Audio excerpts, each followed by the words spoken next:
Being the child of a powerful political figure yet enduring mistreatment from that same parent was a cruel irony.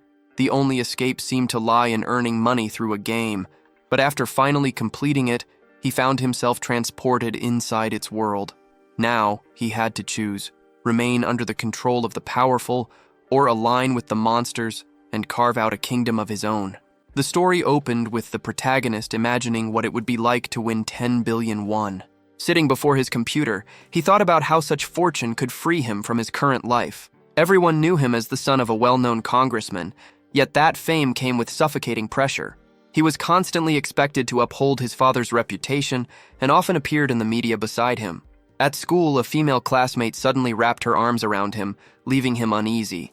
She whispered for them to leave the area for a while. In the background, other students murmured about how envious they were for not being close to her. The girl led him into an alley where a few older boys waited. Together, they cornered him, questioning why he hadn't lent her more money. Startled, Jihan insisted he had already helped her the previous week and couldn't do it again. One of the boys stepped forward, threatening to expose him for running an illegal website. Cornered, Jihan retaliated by saying they were involved as well. The girl smirked and remarked that in that case, they would all have to confess. She knew the truth. If things went public, only Jihan would bear the blame. His father's reputation dragged through the mud. With a cold confidence, she stepped closer, telling him she knew he would figure something out. Later, at home, he slams the door, but he didn't expect it to his father be already waiting. The man approached, his demeanor suggesting he already knew what had happened. His gaze was sharp, his tone commanding as he warned his son not to do anything that could damage his name. Fear tightened Jihan's chest, cold sweat forming on his forehead. When he stayed silent, his father demanded an answer. Trying to stay composed, Jihan forced a smile, claiming he would not disappoint him. His father's response was cutting. There was nothing his son could do that would disappoint him more. The man ordered him to keep following his instructions without question. Frustration overtook the boy as he fled to his room. He couldn't understand why his life had to be this way. Then, a small kitten appeared, brushing against his hand. Startled, he pulled away, but the kitten meowed softly from his desk. For the first time that day, Jihan felt a faint warmth in his chest. At least the little creature seemed to care about him. The kitten leapt into his lap, its tiny paws tickling his legs. Holding it gently, the boy muttered that Ruru was the only one still staying by his side. Just then, a faint sound caught his attention, a game notification flashing across his computer screen. He looked closer and saw that he had already cleared 99 rounds. Only one remained, yet no matter what he did, he could never push through the final stage. Every attempt ended the same, with a game over. Confused, he questioned why success remained out of reach after so many tries. On a live stream, another frustrated player ranted about failing at the same point. Watching silently, Jihan remembered how this game had been released a year ago, yet no one had ever surpassed the 100th wave. Even so, he refused to give up. This was his only shot at escaping the miserable life he was trapped in. His last chance was the heart card of Rizzledrake, but even that failed to carry him through. Nearby, a grocery bag lay open with a few items inside, including a pack of cat treats. Reaching for one, the kitten accidentally stepped on his phone. A red glow filled the screen. The disassembly option had been triggered. Jihan's eyes widened in shock as he realized what had just been taken apart, the heart of Rizzledrake itself. For a moment, he froze, trying to absorb what had happened. Losing that item meant starting all over again. Panic began to creep in, but before despair could take hold, another notification popped up. It mentioned something new, a fragment of the heart. That shouldn't have been possible. Dismantling an item never produced fragments. But if this was real, then maybe he could use it. Acting on instinct, he accepted the fragment and chose to merge it with the dragon's soul. A burst of crimson light erupted from the screen. In that instant, Jihan realized this was the missing piece, the true path to completing the game. The system restarted with the new item active. The next morning, he followed his routine and went to school, though he couldn't resist sneaking the game open behind a book. When he returned home, he continued playing, even walking through the streets with his eyes on the screen. It didn't take long for him to reach the 99th stage again. With the heart fragment in hand, victory was finally within reach. Focused and determined, he began the last level. A female knight appeared on screen, cutting down the oncoming monsters. He tapped the command, hoping this time it would work, and a bolt of lightning crashed down. annihilating every enemy in sight. For the first time, it looked like he would finally win, and he did. Triumph surged through him, and Jihan almost jumped from his chair in excitement. But the moment shattered when the door burst open. His father stood there holding a golf club. Startled, Jihan froze. The look on the man's face promised nothing good. The congressman spoke coldly, saying he'd received a call from classmates who had been blackmailing his son, threatening to expose his illegal activity unless they were paid off. Terrified, Jihan tried to defend himself, stumbling over his words as he apologized. But the deputy was already poised to strike, the golf club raised high. His eyes burned with malice, and the boy could only scream in fear. Tears streamed down Jihan's face as he trembled helplessly. Without hesitation, his father brought the club down, shattering the phone into pieces. The sound of destruction echoed like the end of a nightmare. When it was over, Jihan slowly pushed himself up, voice trembling as he asked about his cat, Ruru. The response he received was cold, that he wouldn't be needing the animal anymore. That single statement ignited something inside him. His anger surged, fists clenched as he glared at the man who called himself his father. The deputy sneered, demanding to know why the boy wore that expression. Sweat trickled down Jihan's face as he demanded to know where his cat was. The man's tone remained devoid of emotion as he explained that the cat was now with Jihan's mother, a woman long gone. The words hit like a knife to the chest. Shock left the boy speechless, his body stiff with disbelief. The deputy grabbed his head, forcing him to look up, and said he only needed to obey orders from now on. Finally, the man uttered a warning, not to disappoint him again. He added that he had once believed the boy capable of great things. Then, silence. Jihan lay on the floor, his broken phone beside him. A faint sound buzzed from it, the game's voice declaring that the mission was complete. But now none of it mattered. Jihan stared blankly, feeling that life itself had lost all meaning. The voice from the device continued, speaking again, this time inviting him to another world. Before he could react, lightning ripped through the sky, flashing inside his room. The light swallowed him whole. When the brightness faded, Jihan stood in the grand hall of a castle, the heart of the game's kingdom. People surrounded him, their eyes wide with awe. They called him the legendary knight, chanting that he would be the savior of their realm. Disoriented, he tried to make sense of it all. His tears wouldn't come. It felt as though every emotion had been wiped away.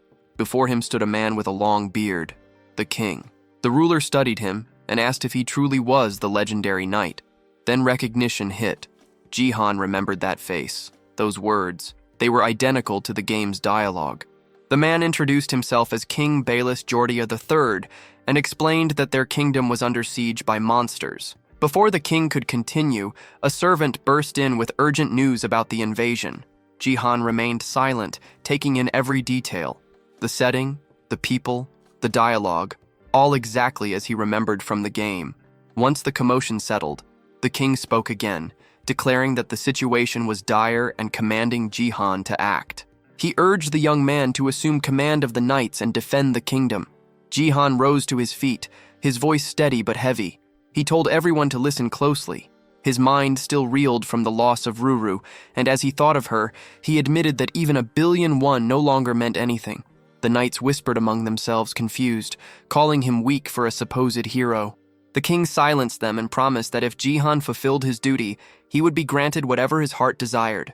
That promise caught Jihan's attention. He asked if the king truly meant anything he desired.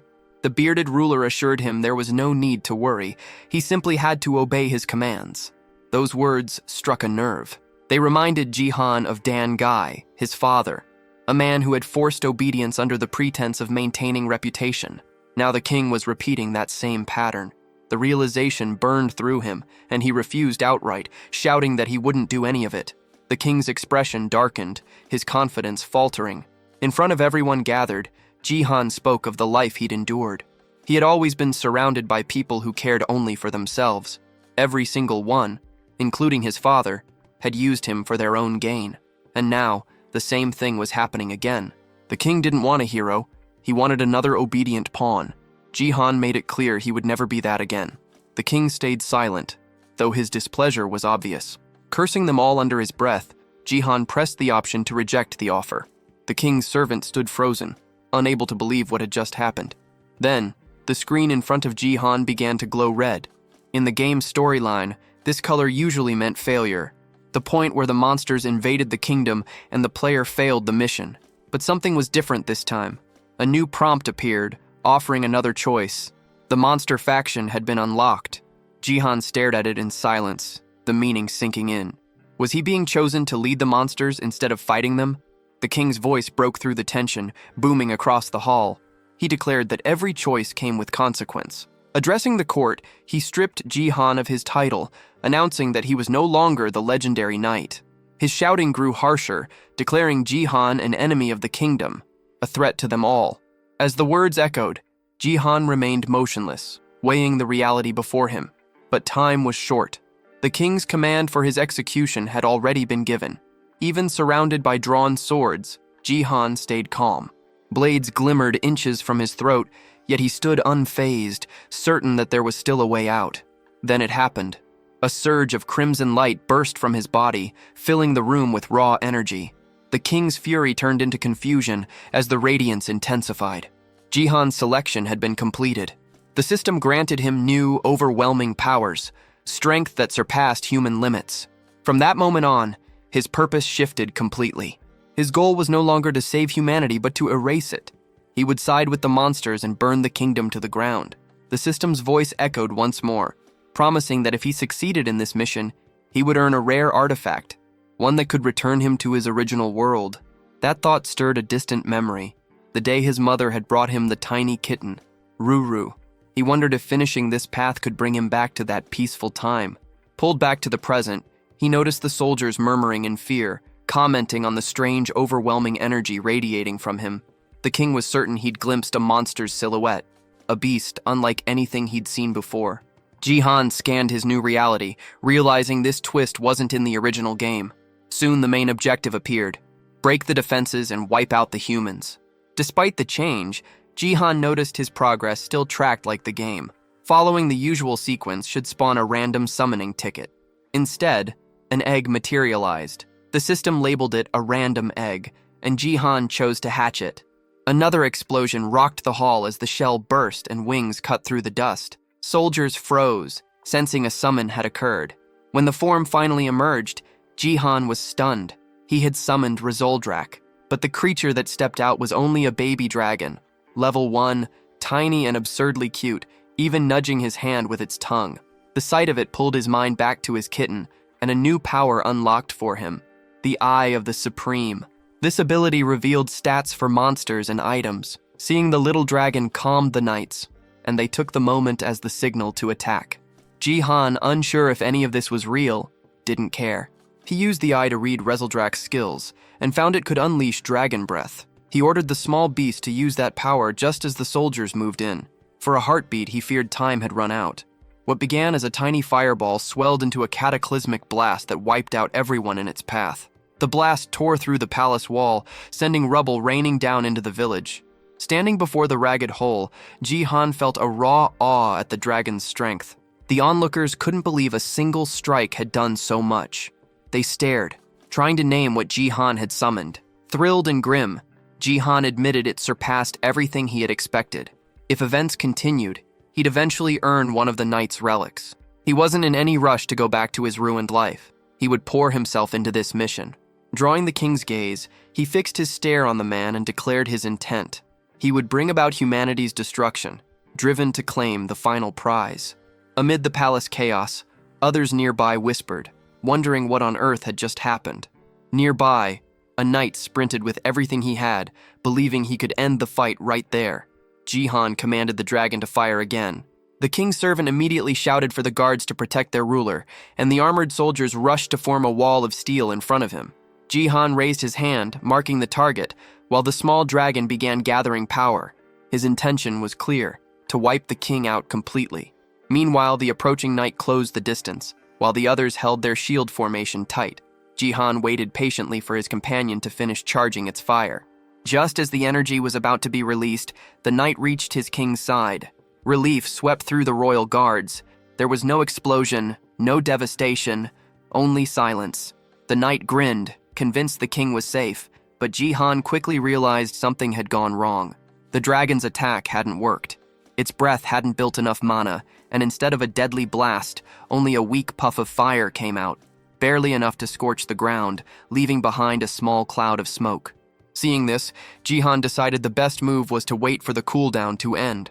But as night fell, a new threat stepped forward. He studied the man approaching, one of the elite knights, ranked S among the Zodiac Order, a towering, muscular warrior known as Ares. The remaining soldiers confirmed that the king was unharmed. That realization hit Jihan hard. The situation was turning against him. From afar, the king gave a cold command. Eliminate the enemy at once. Ares raised his staff, power radiating from it. Jihan braced himself beside his dragon, weighing his next move. He knew this knight's strength. It was nothing to take lightly. Without hesitation, Ares unleashed his skill, summoning a blazing wall of fire that roared toward Jihan. He understood instantly that escape was nearly impossible. The explosion ripped through the palace, tearing more sections apart. Even friendly knights were caught in the flames. But Jihan had managed to dive aside just in time. He remembered from the game that this attack only traveled in a straight line, easy enough to avoid if you knew what to expect. Watching the destruction, he realized the knight didn't care about his own comrades. Furious, Ares cursed the dodge and promised to burn a hole straight through Jihan's heart next time. Knowing that the attack needed time to recharge, Jihan saw his window of opportunity. He had to flee, but when he lifted his head, Ares was already closing in fast. Jihan's mind raced, searching for any possible move left. He couldn't have come all this way just to end it here. Then, another reward notification appeared. A mysterious chest materialized before him. Without hesitation, he accepted the item, yelling in frustration for it to open faster. Time was running out.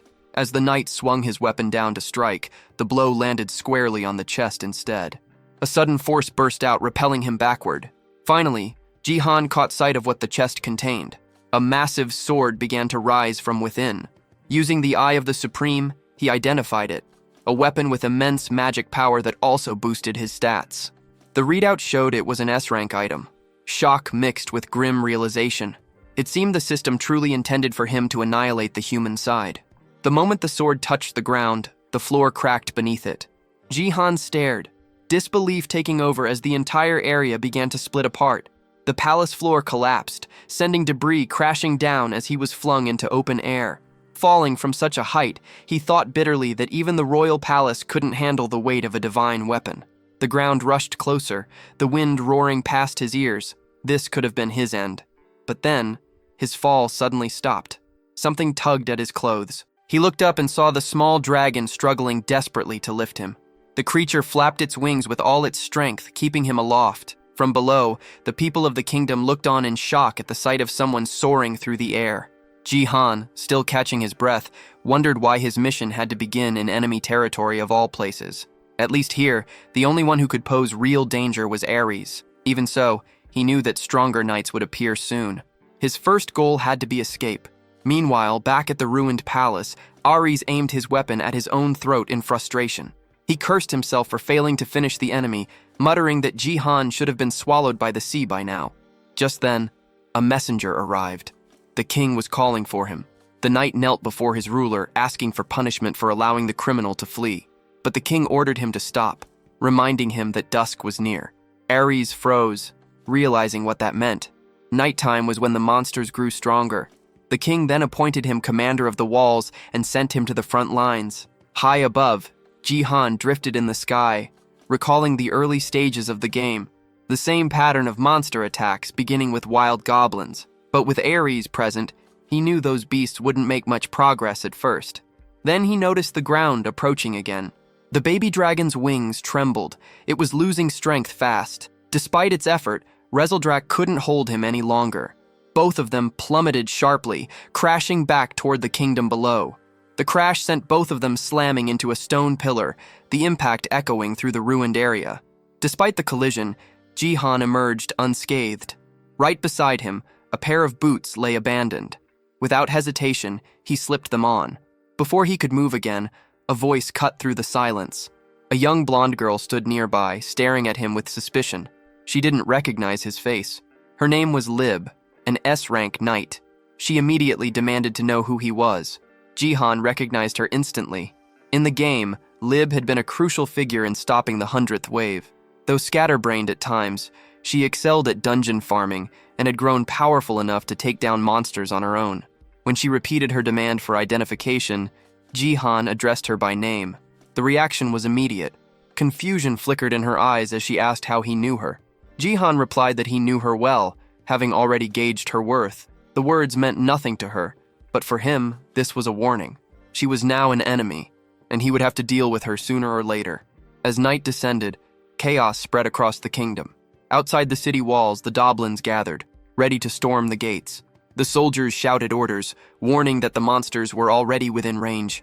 They readied their bows and unleashed volleys of arrows. Some of the creatures began scaling the walls, forcing the defenders to hurl stones down at them. The air filled with screams, clanging metal, and the deep roar of the invasion. One of the knights muttered that they couldn't hold out much longer. Another shouted that Dryce was on his way to reinforce them. Meanwhile, in another corner of the battlefield, Lib's interrogation continued.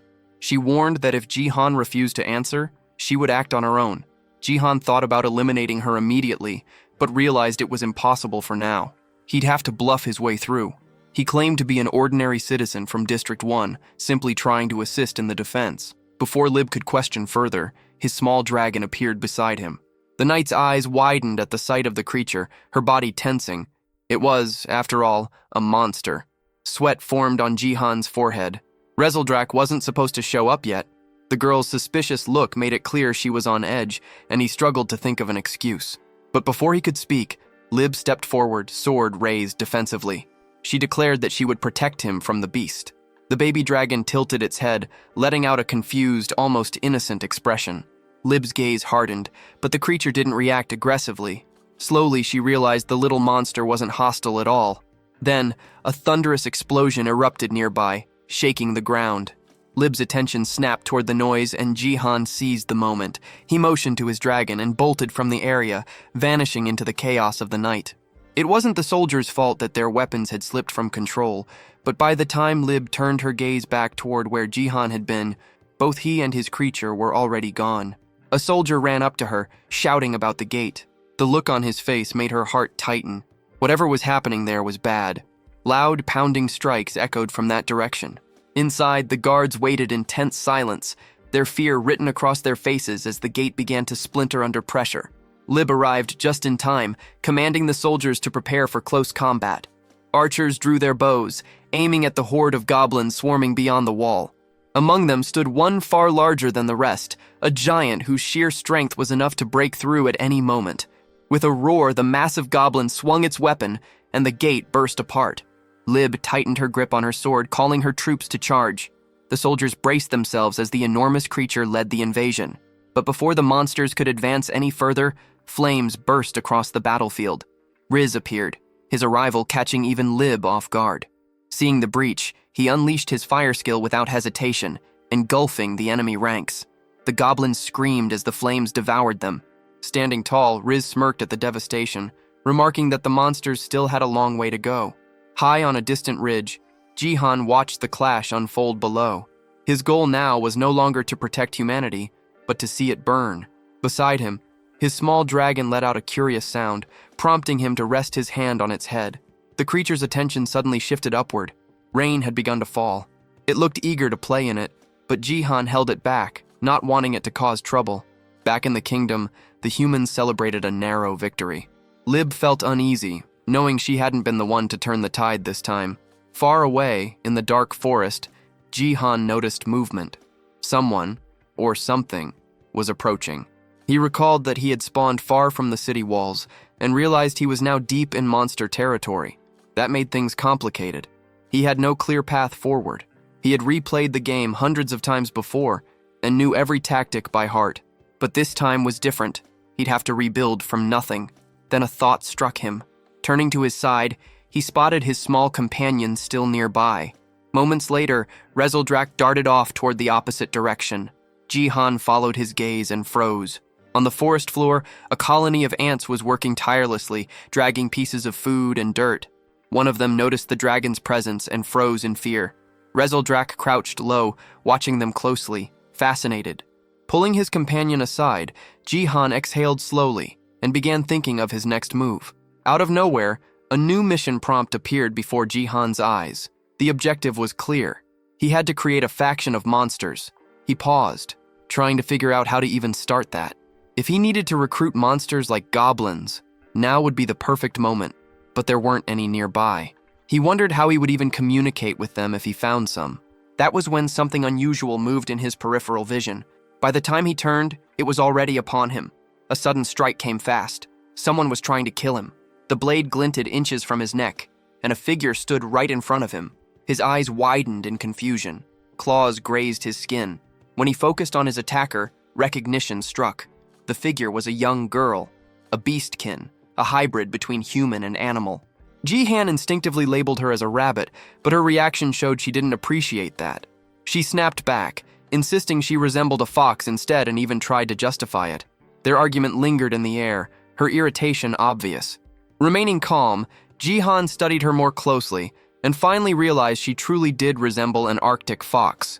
The girl leaned closer, sniffing the air. Then she began circling him, her nose brushing against his clothes as she took in his scent. Her tone shifted. She admitted that while he looked human, his scent was undeniably that of a monster. That revelation startled Jihan. Moments later, 2 new notifications appeared. The first granted him the ability to communicate with other beings. The second gave him natural charisma, increasing how positively others perceived him. With that, Jihan understood why he was able to converse with her so easily. Still, the girl didn't seem entirely at ease. Her questions came rapid and suspicious. Who was he really? Jihan felt uneasy, wondering if the attraction skill wasn't working as intended. Then a sudden movement interrupted everything. A rope shot across his face, snapping past him and catching someone nearby. The sound of impact was followed by a cry of pain. 3 men emerged from the shadows, cheering as they realized they'd captured their target. Jihan froze, realizing how far things had spiraled. Judging from their words, he understood that he had been outside the human kingdom for almost a year. The fox girl, snarling, turned toward him with fury. She accused him of being human and of luring her into a trap. Her anger burned through every word as she shouted that she wouldn't fall for it. Wincing in pain, she demanded to know why they never stopped hunting her. Jihan quickly understood. There had been a misunderstanding from the start. The humans began pulling the rope again, and the girl's body lifted off the ground. The arrow lodged in her leg twisted as she was yanked upward.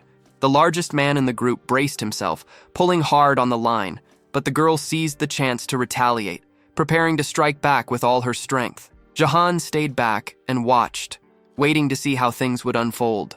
The fox girl took a hard punch to the face, but the human attacker hadn't counted on a reply. She slammed her other leg into him, the kick landing with enough force to send the big man sprawling. His 2 companions fumed at the sight. Jihan thought the girl was small, but fierce. One of the men stormed over, cursing her for defending herself, and then stamped a boot down on her head to shut her up. Jihan's body remained still as the abuse continued. The fox girl writhed under their blows, and anger began to rise in him. Another hunter moved closer and asked if everything was fine, assuming Jihan was human and warning him about the danger in the area. He questioned why Jihan was alone. The fox kept chattering, but the man didn't understand her tongue. Ready to strike something nearby in punishment, he lifted his hand, but the group leader ordered him to stop, arguing she might die if hit. The short man muttered an apology for losing control, which eased Jihan. He'd feared she might be killed. The leader's mood turned sharp. He accused Jihan of speaking with the girl earlier, then shoved a knife into Jihan's stomach to prove a point. Blood slicked the blade as it clattered to the ground. Jihan clutched his wound and tried to make sense of the threat. The fox watched him close and slowly realized he wasn't an enemy. Heat flared through Jihan's body. The stab had been meant to kill, but vital points had been missed on purpose. Spitting out blood, he felt the poison taking hold. The leader coldly declared Jihan would be dead within 12 hours, unless he translated what the monsters said, brandishing an antidote as leverage. They held the fox captive, forcing Jihan to act as interpreter to learn where her clan lived. Jihan had never even known a fox people village existed. Confusion roiled through him, while the hunters explained that such a settlement did lie hidden nearby. The fox girl suddenly lunged, bared her fangs, and moved as if to bite her own tongue to end it all, a desperate act to avoid betrayal. The man yanked her back and stopped her. Watching that, Jihan understood how fiercely tied she must be to whatever family or pack she protected. The young girl's mouth was forced shut as the men mocked her. calling her a wild beast. The leader repeated that if she revealed her tribe's location, both she and Jahan might live. The word struck Jahan like a memory. He recalled that same cold, calculating stare from his old schoolmate, the one who used to blackmail him. Back then, he had lived under constant fear, always following orders, always being used.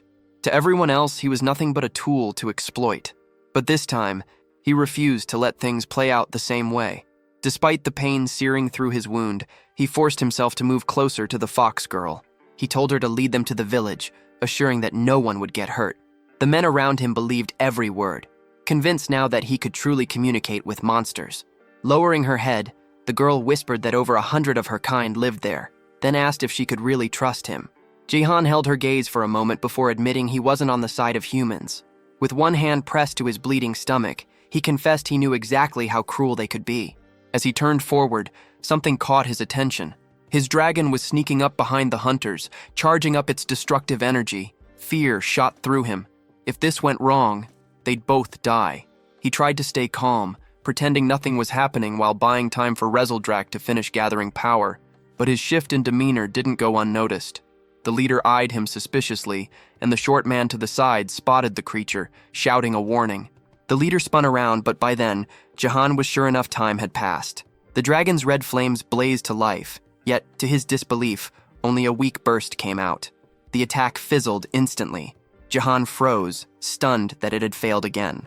The hunters stared, equally baffled, and even the poor dragon looked confused by the tiny spark it produced. Jahan realized then that Rezeldrak hadn't recovered enough energy yet. The big man laughed, saying the blast was pathetic, though strong enough to burn if it had hit directly. Without hesitation, the leader snatched up a metal bat, calling the dragon a useless insect, and swung. Jahan could only watch as the blow connected. His small companion was launched through the air, hitting the ground hard and rolling several times before going limp. Dizzy and trembling, the creature lay motionless. Furious, the man cursed the dragon for daring to resist and advanced again, raising the bat for another strike. Jahan's body refused to move. He could only stare helplessly. The leader ordered his subordinates to restrain Jahan and the fox while he dealt with the dragon himself. Rezeldrak remained on the ground, unconscious. Grinding his teeth, Jahan felt the same bitter truth sink in.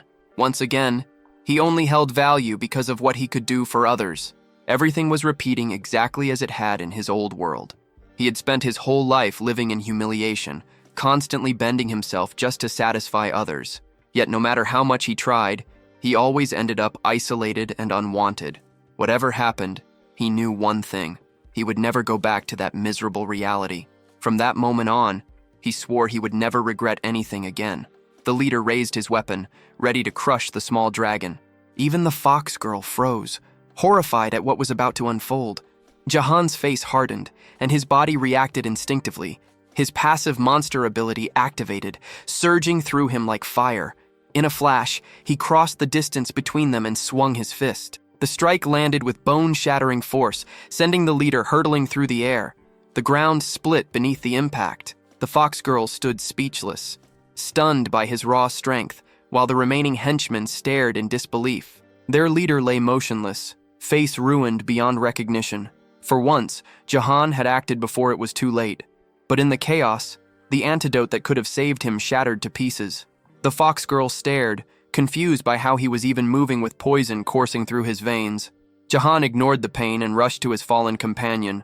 Rezeldrak's eyes fluttered open, and a faint smile crossed Jahan's face. He was proud of the little dragon for fighting until the end.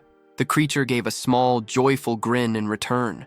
Looking at him, Jahan felt a rush of warmth. The sight reminded him of Ruru, his little cat who had always stayed close, trying to comfort him when no one else did. That memory filled him with resolve. He made a silent promise. He would protect his new companion no matter what. His expression softened as he smiled faintly, thinking that no matter what the future held, he and his partner would stand together. Behind them, the surviving hunters spat curses, threatening to report everything to their boss. Jahan turned toward them with cold fury, his glare enough to make them hesitate. Realizing what would come next, they panicked and fled into the woods. Rezeldrak cheered weakly, proud of their victory, but the moment didn't last.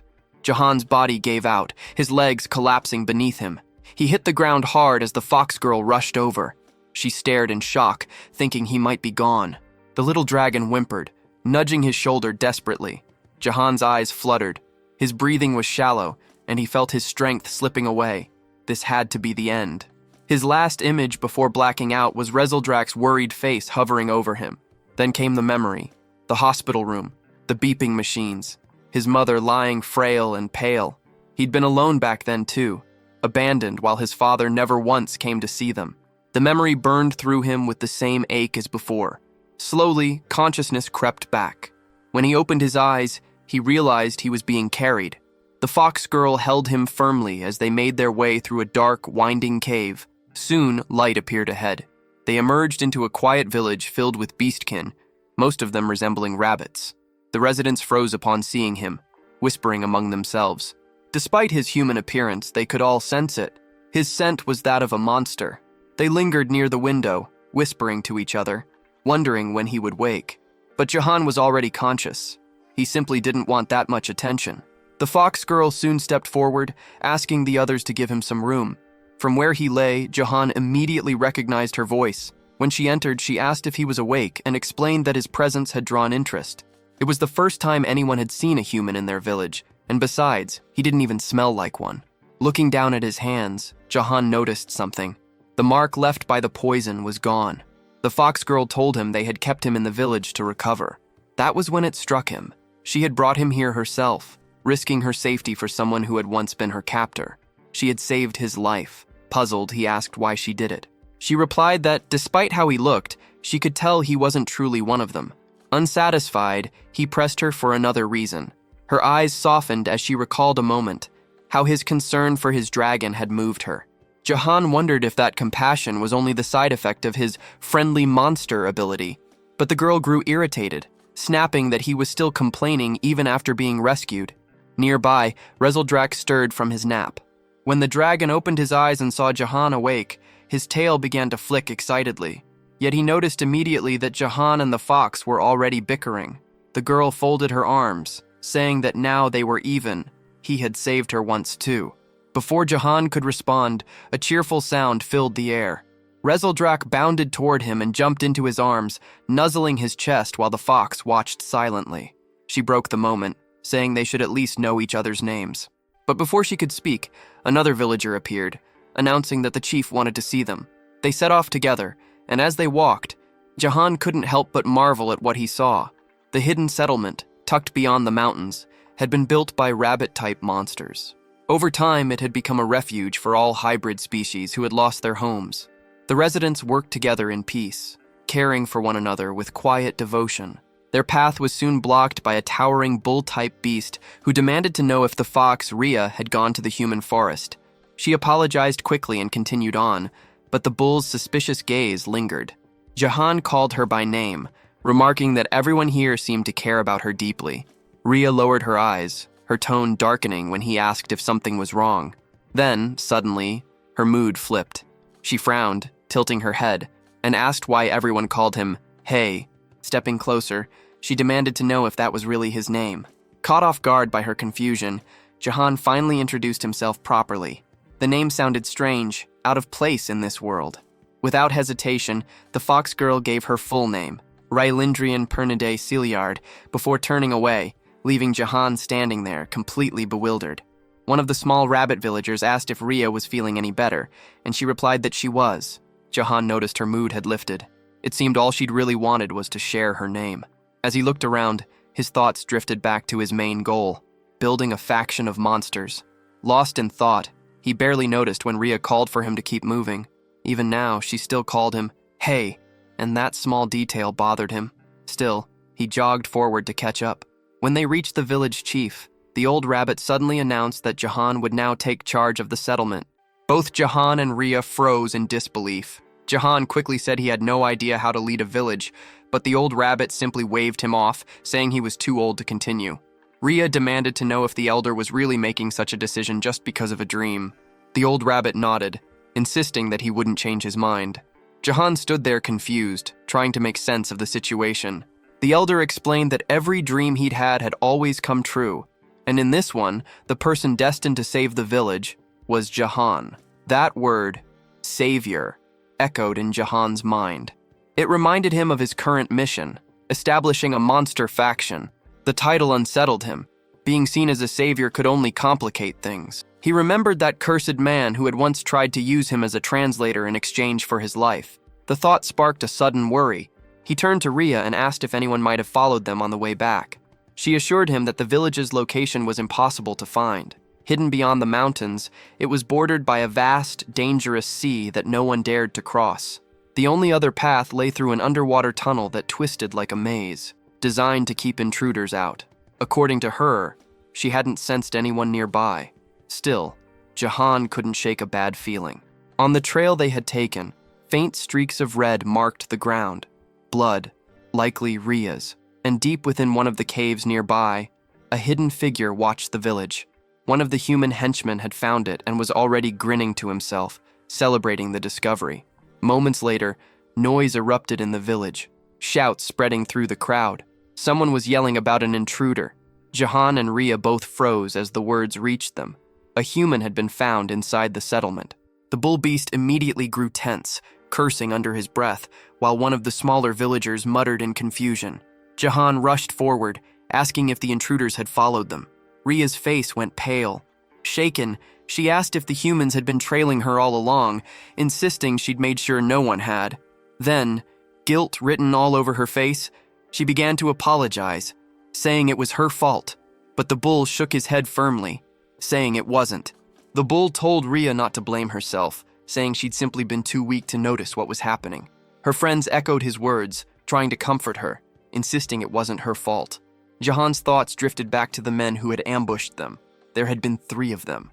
The short one, still in the village, grinned darkly and warned that the whole place would soon be burning. His voice carried a cruel edge as he revealed he was part of a group called the Screaming Hall. Within minutes, he said, 200 men would arrive. Jahan's brow furrowed. The name meant nothing to him at first. What was this Screaming Hall? Meanwhile, deep in the forest, the other 2 henchmen limped along, battered but alive. The leader of the trio stumbled into his superior's tent, still crying from the beating, demanding revenge. The man sitting before him didn't respond right away. He listened in silence as they explained what had happened. Then, one of them shouted that they had found the Fox village and could lead the way. The boss of the Screaming Hall smiled thinly, pleased with the discovery. He ordered his men to move out immediately. His servant, nearly shaking with excitement, rushed to prepare. Back in the village, the short henchman laughed to himself, boasting that he wasn't the only one who had made it this far. He explained that all 3 of them had followed Ria through the forest. Their leader had told them not to return yet. It was the perfect chance to track the girl and find her people. His laughter turned cruel as he claimed that soon everyone there would die. The young fox looked confused, unable to understand his words, though she sensed the malice behind them. She turned to Jahan, calling his name in alarm. His expression darkened as he explained that their location had been exposed and reinforcements were on the way. Ria froze, horror settling over her. Jahan's mind began to race as he tried to piece everything together. The name Screaming Hall stirred something familiar, a memory from the game Night Defense. In that game, players earned experience by fending off endless monster waves, but leveling alone wasn't enough to survive. There was another mechanic, the Adventurer's System, where players could send knights on missions through 100 stages, from the ruins of the wild goblins to the demon fortress. Jahan remembered the final part clearly, a stage involving the hideout of a gang called Screaming All, hidden behind a rocky hill. The story attached to that stage matched exactly what he was hearing now. Yet his anxiety grew. None of this terrain matched any stage he remembered. According to the game's map, this entire region was supposed to be destroyed. The short man broke the silence again, offering a deal. If someone released him, he promised that his boss would spare their lives.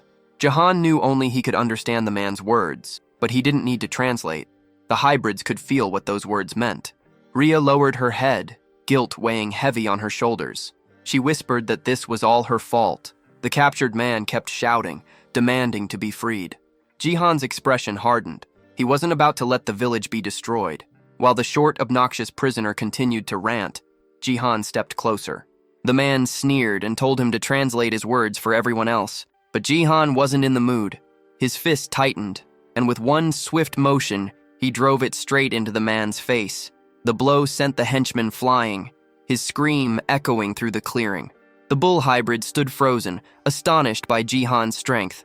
Even the small rabbit villagers stared wide-eyed, stunned. Rhea, too, couldn't believe what she had just witnessed. The man lay motionless on the ground, barely conscious, while Jihan stood firm, ready to fight if it came to that. Rhea's heart pounded as she heard him say he would do anything to protect them. But the bull stepped forward, explaining grimly that fighting was impossible. The village was filled with the weak, mostly women, children, and the elderly. Just then, the old chief appeared and called everyone together. As the villagers gathered, he raised his voice and made a declaration that left everyone speechless.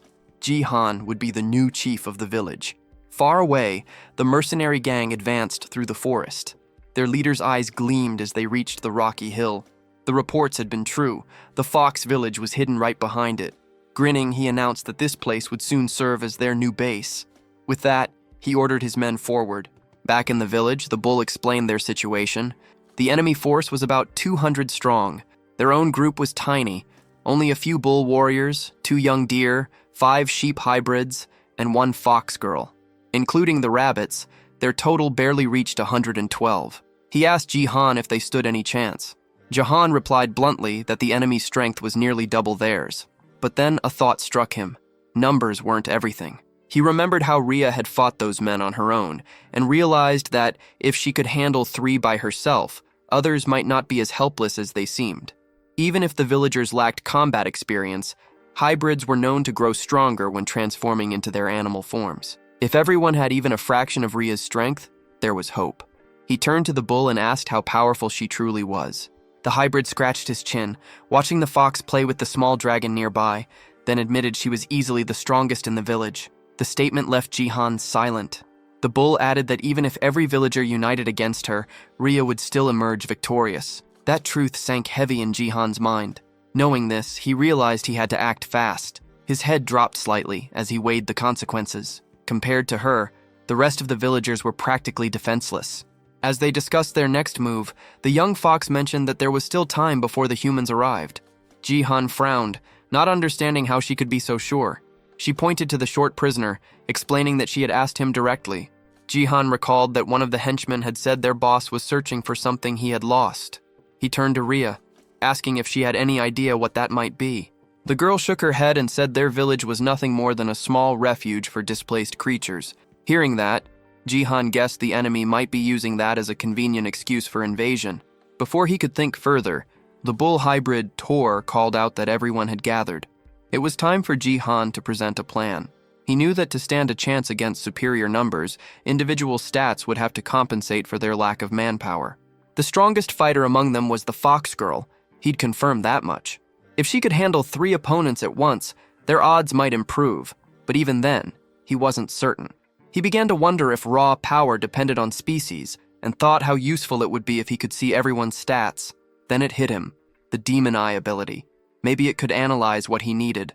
In the game, he had triggered it by opening the status screen, so he attempted the same, but nothing happened. He frowned, frustration tightening his chest. Nothing appeared, and the silence around him only made it worse. A moment later, however, a faint red glow flickered before his eyes. An inventory window. It was empty. Still, one detail stood out. Its title wasn't the same as when he had played on the kingdom's side. That difference reminded him of something bitter. Back in the kingdom, he had obtained that incredibly powerful sword, the one strong enough to destroy the entire palace. Now he felt a stab of regret for having left it behind. Since the inventory window had appeared, he couldn't understand why the status screen refused to open. He went through his abilities in his mind. 4 passives. The demon eye that revealed information, the power to communicate with both humans and monsters, the charisma that attracted others to him, and finally, his monstrous physical strength that surpassed human limits. Annoyed, he muttered that he needed to make a decision soon. The fox tried to steady herself, saying she would follow his lead, her voice tinged with guilt. She blamed herself for the crisis and insisted she had to protect the village. Jihan could tell the weight of that guilt was crushing her, and time was slipping away fast. Then suddenly his right eye burned with light. A crimson gleam flooded his vision. When he looked at the fox, lines of information flickered faintly across her face. Focusing, he realized he could lock onto a target. The realization hit him immediately. The ability worked through intent. It activated whenever he looked at someone and consciously decided what he wanted to examine. The red glow sharpened in Jihan's eye, and a set of numbers and letters appeared before him. He saw his own classification, rank B. A small surge of excitement hit him. That ranking matched an average knight's level in the game. Shifting his focus, he turned his attention toward Rhea. Her stats appeared clearly, and one thing stood out. Her attack power far exceeded the rest. While she continued speaking beside him, Jihan wasn't paying attention. His mind was locked on the glowing skill window. A small heart icon caught his eye, and he wondered what it represented. Instinctively, he reached out to touch it. Only when Rhea flinched did he realize what he'd done. His finger had poked her nose. Trying to brush it off, he muttered that it hadn't been intentional. But the fox girl's face flushed with anger, and in the next second she lunged at him, claws out. After the brief scuffle, Jihan called for Tor, asking him to gather everyone in the village. A thin scratch now marked his cheek, but he assured them it was nothing serious. Soon, the villagers assembled just as he requested. He needed them all in one place to analyze their stats. The process was long and exhausting, each scan draining his focus. When it was finally over, he exhaled in relief. The results confirmed what he had suspected. He could now tell who was strong and who wasn't. Even as a hatchling, Rezeldrak was still the most powerful among them. His attacks carried immense destructive force, though they drained all his mana in one burst. With that limitation, Jihan knew the dragon wouldn't be able to fight this time. That left only Rhea, a rank B, and Tor, who was rank C. The rest of the villagers fell into lower tiers, the weakest of all. Even without seeing the enemy levels, Jihan could guess the approaching mercenaries averaged around rank C. The realization tightened his chest. They were outmatched in every way, fewer in number, lacking proper skills and equipment. Under these conditions, defending the village would be impossible, but this wasn't a game anymore. The rules were different here. He looked around the settlement and began thinking. If he couldn't rely on stats, he could rely on the environment, create variables that wouldn't exist in a game. His mind raced with possibilities. Calling Rhea and Tor over, he told them they needed to plan a new strategy. Meanwhile, far beyond the mountain, the gang pressed forward. Their leader walked at the front, flanked by 2 rabbit scouts moving ahead to check the path. The young male rabbit turned to his sister, whispering that they should return to warn the others. Before they could move, a sharp sound cut the air. The boy dropped instantly, struck in the head. The girl froze, horrified, staring at her brother's body lying motionless on the ground. The one who had struck him was the screaming hall leader himself. A cruel grin spread across the man's face as he stepped past the corpse, leaving the girl trembling. Tears welled in her eyes before she shut them tight and bolted, shifting into her rabbit form as she fled through the forest. One of the henchmen asked if they should chase her, but the leader waved him off with a smirk. His voice was low and venomous as he said there was no need. He was already spreading the infection. The village was in motion, every hybrid working together to put the plan into action. Tension filled the air as they prepared for what was coming. Then, through the misty entrance, the little rabbit who had escaped earlier came running, her eyes wide with panic. Jihan immediately noticed she was alone. The girl stumbled forward, shouting that the humans had already arrived. Even Tor, the bull, froze at her words. Rhea stepped forward, confused, asking why the rabbit's fur was soaked in red liquid, but the girl was too terrified to explain clearly. She kept repeating the same thing. The humans were already here. Despite the panic spreading around him, Jihan stayed composed. He was the first line of defense for the monster faction, and he was ready. Gritting his teeth, he swore he wouldn't let the village fall.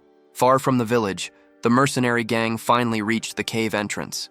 Their leader asked if this was truly the fox's den, and his men confirmed it. Confident, they pushed forward, determined to finish everything before sunset. Back in the village, Rhea's ears twitched. Her heightened senses caught something. The humans were getting closer. She turned toward Jihan, asking if he was sure the plan would work. The gang kept moving deeper, following the mapped route. The leader estimated they would reach the village within 30 minutes. The air felt still, almost too quiet, and he muttered that the silence meant they were being watched. One of his hairy subordinates grinned, promising to take revenge for the humiliation they'd suffered before. Then a sound broke the stillness, a faint creak beneath their boots. The ground began to tremble. Cracks spread rapidly across the tunnel floor before anyone could react. With a loud crash, the ground gave way. Several men plummeted into the hole, shouting in pain as they hit the bottom. Those who stayed above backed away just in time, dust and gravel raining over them. The leader barely managed to grab one of his men by the arm, pulling him from the edge. Below, groans filled the air. Some had twisted legs and broken bones. The hairy subordinate growled that the villagers had laid traps along the path. The leader's face darkened as he examined the floor ahead. He realized what had happened. The enemy had dug pits and covered them with wooden boards disguised by dust and debris. Any heavy step was enough to make the ground collapse. Another man muttered that none of this had been here the day before. The leader didn't respond. Instead, he moved forward, his patience thinning. As his men followed, he cursed under his breath, their confusion growing as they watched him pick up a large rock with ease. Without warning, he hurled it ahead. The stone slammed into the ground and instantly broke through it. Another pit trap. The leader smirked. He explained that the tunnel was originally solid rock, which made it easy to tell where traps had been dug. Any section filled with loose dirt or gravel would collapse. Following his lead, his men began to spot the differences. The rocky patches were safe, while the dusty ones were not. Feeling satisfied, the leader declared that humans like them wouldn't fall for such simple tricks again. He ordered a few of his men to stay behind and pull the injured out of the hole. Meanwhile, inside the village, Ria's sharp ears caught faint echoes, the sound of the enemy realizing their traps had been discovered. Jihan grinned. Everything was unfolding exactly as planned. He had counted on the enemy discovering the traps. Digging through the rock would slow them down for hours, and even if it only worked once, it was enough. In truth, there were only 2 real traps. The rest were fake, just decoys to waste their time. That was the point, to stall them for as long as possible. Deeper inside the tunnel, the gang pressed forward. Some of the men moved cautiously now, terrified of another pitfall. As they advanced, one of the subordinates warned that a crossroads was up ahead. When the leader saw it, he frowned. There weren't 2 paths like before. There were 3. The long-haired man muttered that he didn't remember a split like this, swearing that it hadn't been there earlier. He pointed out a bush near the wall, recognizing it as a clear sign of deception. The leader narrowed his eyes, realizing what was happening. It was another stall tactic. They were trying to buy time, probably preparing something inside the village. He wouldn't let that happen. He ordered his troops to divide into smaller squads. The long-haired man would take the left tunnel. The large brute would lead the middle route. The leader himself would go right. The left group advanced first, only to hit a dead end where the tunnel had collapsed. Meanwhile, the middle group spotted faint light ahead and assumed it was the exit. Their commander signaled everyone to get ready for a fight. The left group soon saw light too, convincing them they were also near the surface. Believing he had chosen the correct path, the leader ordered that no hybrid should be left alive. The group surged forward without hesitation. But on the right-hand path, the one the leader took, things were different. His squad emerged not into the village, but into the middle of the forest. He realized immediately that he had been misled again.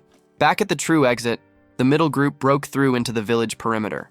Their commander barked an order to hold position and sent one of the men back to alert the boss. The runner turned, only to find a strange sight.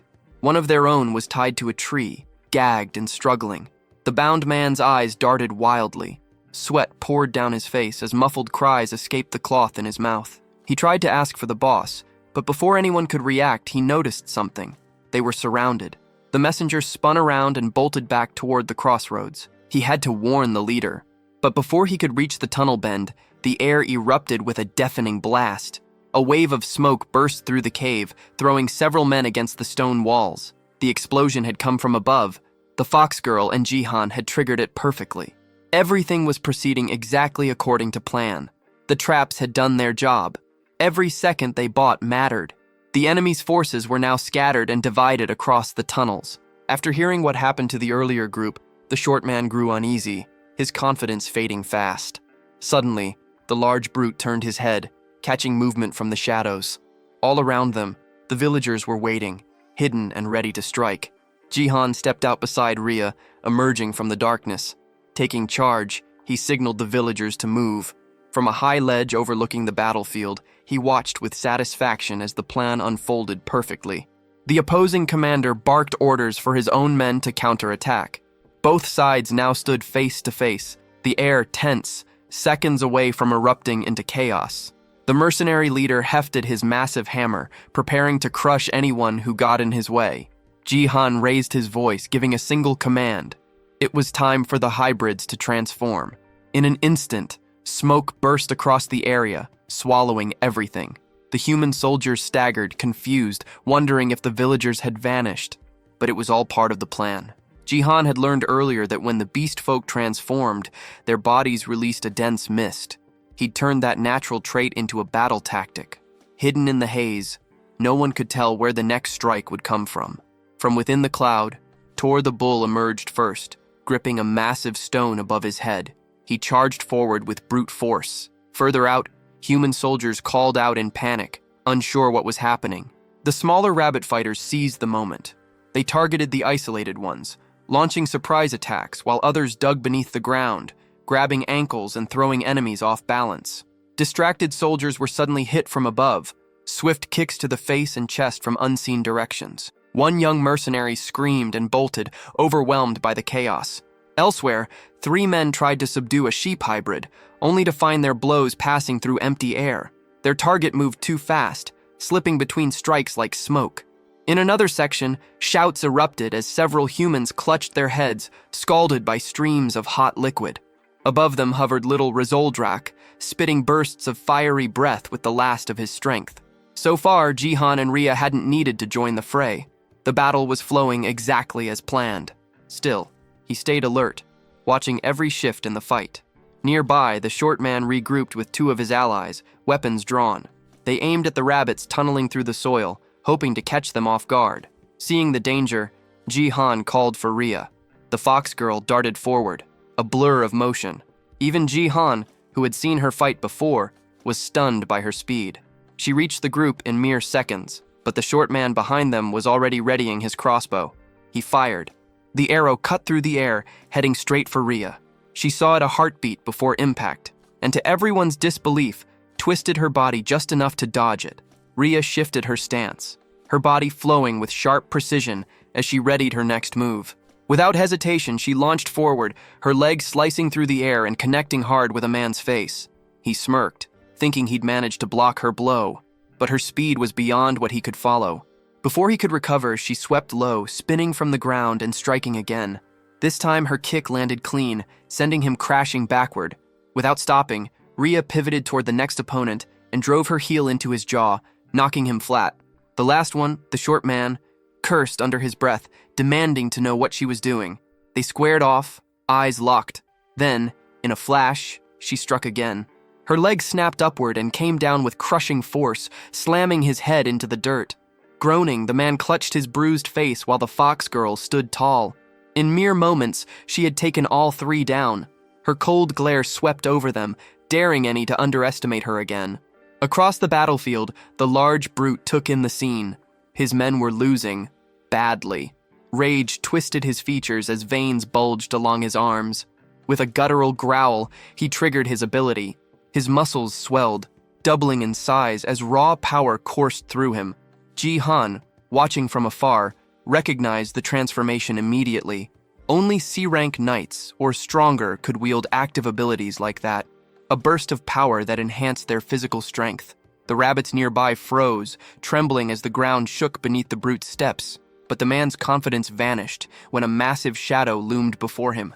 A colossal hand gripped a fallen tree trunk, ripping it from the ground with ease. Standing there was Tor, the bull hybrid, towering at nearly twice the man's size. The brute's face went pale, words failing him. From his vantage point, Jihan observed the encounter with wide eyes. He hadn't expected Tor to be that powerful. His plan was unfolding better than imagined. Meanwhile, deep inside the cave, the long-haired mercenary grew restless. None of his allies had returned from the other tunnels. Muttering curses, he finally decided to move. Pointing toward the path the larger fighter had taken, he ordered his group to follow that route. Back in the village, victory was already sealed. Every remaining invader had been captured and buried. Jihan turned to Tor, asking if his legs were holding up after the fight. The bull nodded, though the exhaustion showed. Even though the villagers outnumbered their enemies, many were injured. But Jihan refused to slow down now. He could sense more soldiers approaching from the cave's exit. He called to Tor again, ordering him to prepare the next line of defense. The bull grunted and began distributing weapons to everyone. He turns away and brings Tar, one of his strongest allies, over to speak with him. Jihan then reveals a heap of weapons and has them handed out to every soldier. The fighters step forward and take their new gear without delay. At this stage, every ally is armed and ready to fight. Once he confirms that preparations are complete, Jihan triggers his special skill, known as the Eye of the Ruler. Through this power, he clearly sees that the attack strength of the group has nearly doubled. The white-haired boy feels genuine satisfaction and surprise at how effective it is. At the same time, a team of humans advances toward the village camp. Their leader feels unsure, certain that the hideout was meant to be there. Still, something feels wrong, since the entire area is silent. Moments later, he faces a disturbing sight as several people are found buried in the ground. Shock freezes him, his mind unable to grasp what took place. Behind him, his companions panic when they notice the scene. The leader soon realizes that every buried person is still alive. He tries to call out to the hostages and intends to free them, only to notice that the ground is riddled with holes. Before he can move closer, 2 rabbits leap at him swinging clubs. Right then, a piercing scream echoes across the canyon. Elsewhere, another squad of warriors rushes ahead. Their leader grows irritated, aware that without a map they have no sense of direction. One of the men points out a passage, claiming it is the correct route. He also notes that beyond it lies a fork in the road. The leader quickly senses danger and signals for everyone to keep their distance. One of the men reacts too late as the ground begins to crumble. As the floor trembles, a warrior loses footing and falls. Yet the mechanism fails to activate fully, leaving the entire group baffled. Confusion spreads as one man questions why the trap did not work. Without hesitation, the leader tightens his grip on his spear and takes action. Using force, he strikes the ground to test it. To his surprise, the surface is solid stone, raising doubts in his mind. With a bitter laugh, he realizes that only the cave entrance was rigged. The realization angers him, knowing he had been led around on purpose. A cruel grin forms as he swears to destroy every enemy he finds. Moments later, one of his men rushes in, exhausted and barely able to speak. The report comes that the passage through the central tunnel has finally been located.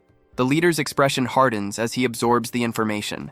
Back in the village, word spreads that all captures have been completed successfully. Jihan acknowledges his allies' efforts and approves of how the prisoners were secured. The white-haired boy then explains that at the fork, a wall can be broken down. By doing this, a hidden route was opened that connected back to the entrance. This strategy ensured the group gained enough time to fully prepare for the coming battle. Jihan understands that lasting a bit longer is all it takes to secure victory. Even so, one of the captives buried in the ground starts to mock him. The man claims everything will end once their older brother finally shows up. He goes on to expose that their true leader is Scream Spike, someone far stronger than the rest. Without warning, a girl steps in and kicks the captive in the face, cutting him off. She quickly reports to Jihan that she counted 60 enemies, with only 5 still able to fight on their side. Jihan works it out in his head, judging that the remaining bandits, including their leader, number around 60. He knows his group is at a clear disadvantage, having already fought twice and grown tired. Still, those battles gave them real experience. Because of that, everyone is tougher and mentally ready for what comes next. The white-haired boy shows confidence, aware that they have grown stronger. His only issue is that the new sword feels heavier than expected. Just then, heavy footsteps echo closer. Rhea senses the presence first and alerts everyone that the enemy has arrived. The buried captive grows excited and calls out for his older brother. The bandit chief scans his own men and treats them as useless. His attention then shifts to Jihan, suspecting the entire situation was a setup. Jihan throws the idea back, treating it as nothing more than solid planning. The bandit leader smiles, noting how bold the boy has become. He makes it clear that while the earlier wins were pleasant, a third victory will not happen. Jihan shows no concern and moves to put forward terms. The bandit leader immediately rejects the idea, insisting this is not negotiation, but coercion. Jihan raises his blade toward the man's brother and signals for all weapons to be dropped. He makes it clear that refusal will end in his brother's death. The bandit leader does not reply, his face stiff and unreadable. The captured man cries out in fear as Jihan recognizes how cruel the move is. Still, he knows this is not a moment for honor and questions whether the enemy will comply. Against all expectations, the bandit chief releases his spear, letting it hit the ground. Instead of surrendering, he begins chanting, activating a strange power.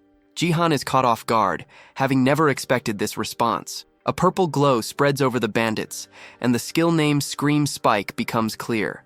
Jihan quickly understands that it is a wide-range buff that raises the strength of allies. Even without numbers, his companions immediately feel the surge in enemy power. The shift is extreme, and Jihan realizes just how much their combat ability has jumped. The bandit leader roars for a full assault. The clash begins at once, and the empowered bandits start to control the field. During the chaos, one of Jihan's allies is forced to fight someone far bigger. The enemy strikes hard and wounds one of the small rabbits during the exchange. Watching this, another rabbit snaps and smashes the attacker with a club. Though hurt, the enemy grips his arm, glaring at the two rabbits standing before him. Another bandit, eyes glowing, mocks them, questioning if they are ready to give up. The two rabbits shake in fear, overwhelmed by the pressure. The opponent suddenly grabs one of them and laughs cruelly, clearly enjoying the moment.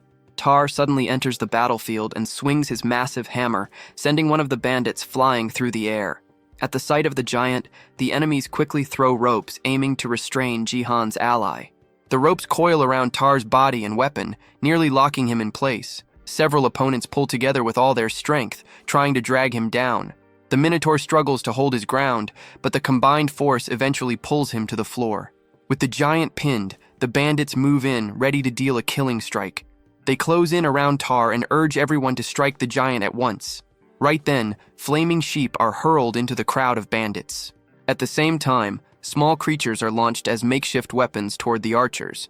Jihan quickly understands that despite better gear and hard-earned experience, his side is losing control of the fight.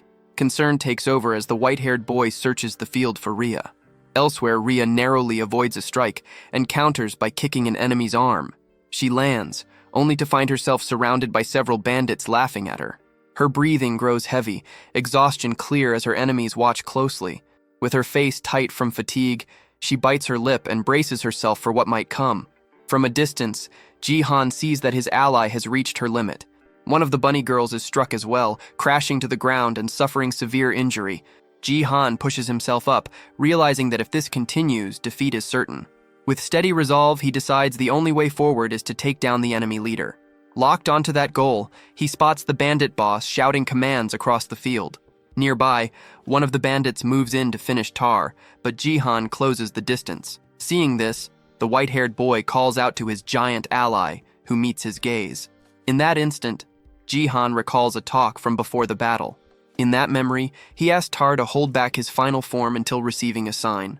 Returning to the present, the giant understands his master's intent and readies himself. One of the enemies yells in anger, urging his men to end the giant on the ground. Several henchmen lift their weapons together, preparing to strike. Jihan then gives the signal, shouting for Tar to unleash his power. The Minotaur rises as energy surges around him, boosting his defense and vitality by half. With his ally transformed, Jihan lets out a cry, and the two charge side by side. The white-haired boy knows they have only 3 minutes before the plan moves to its next stage. Their target is clear, and the bandit leader must be captured within that window.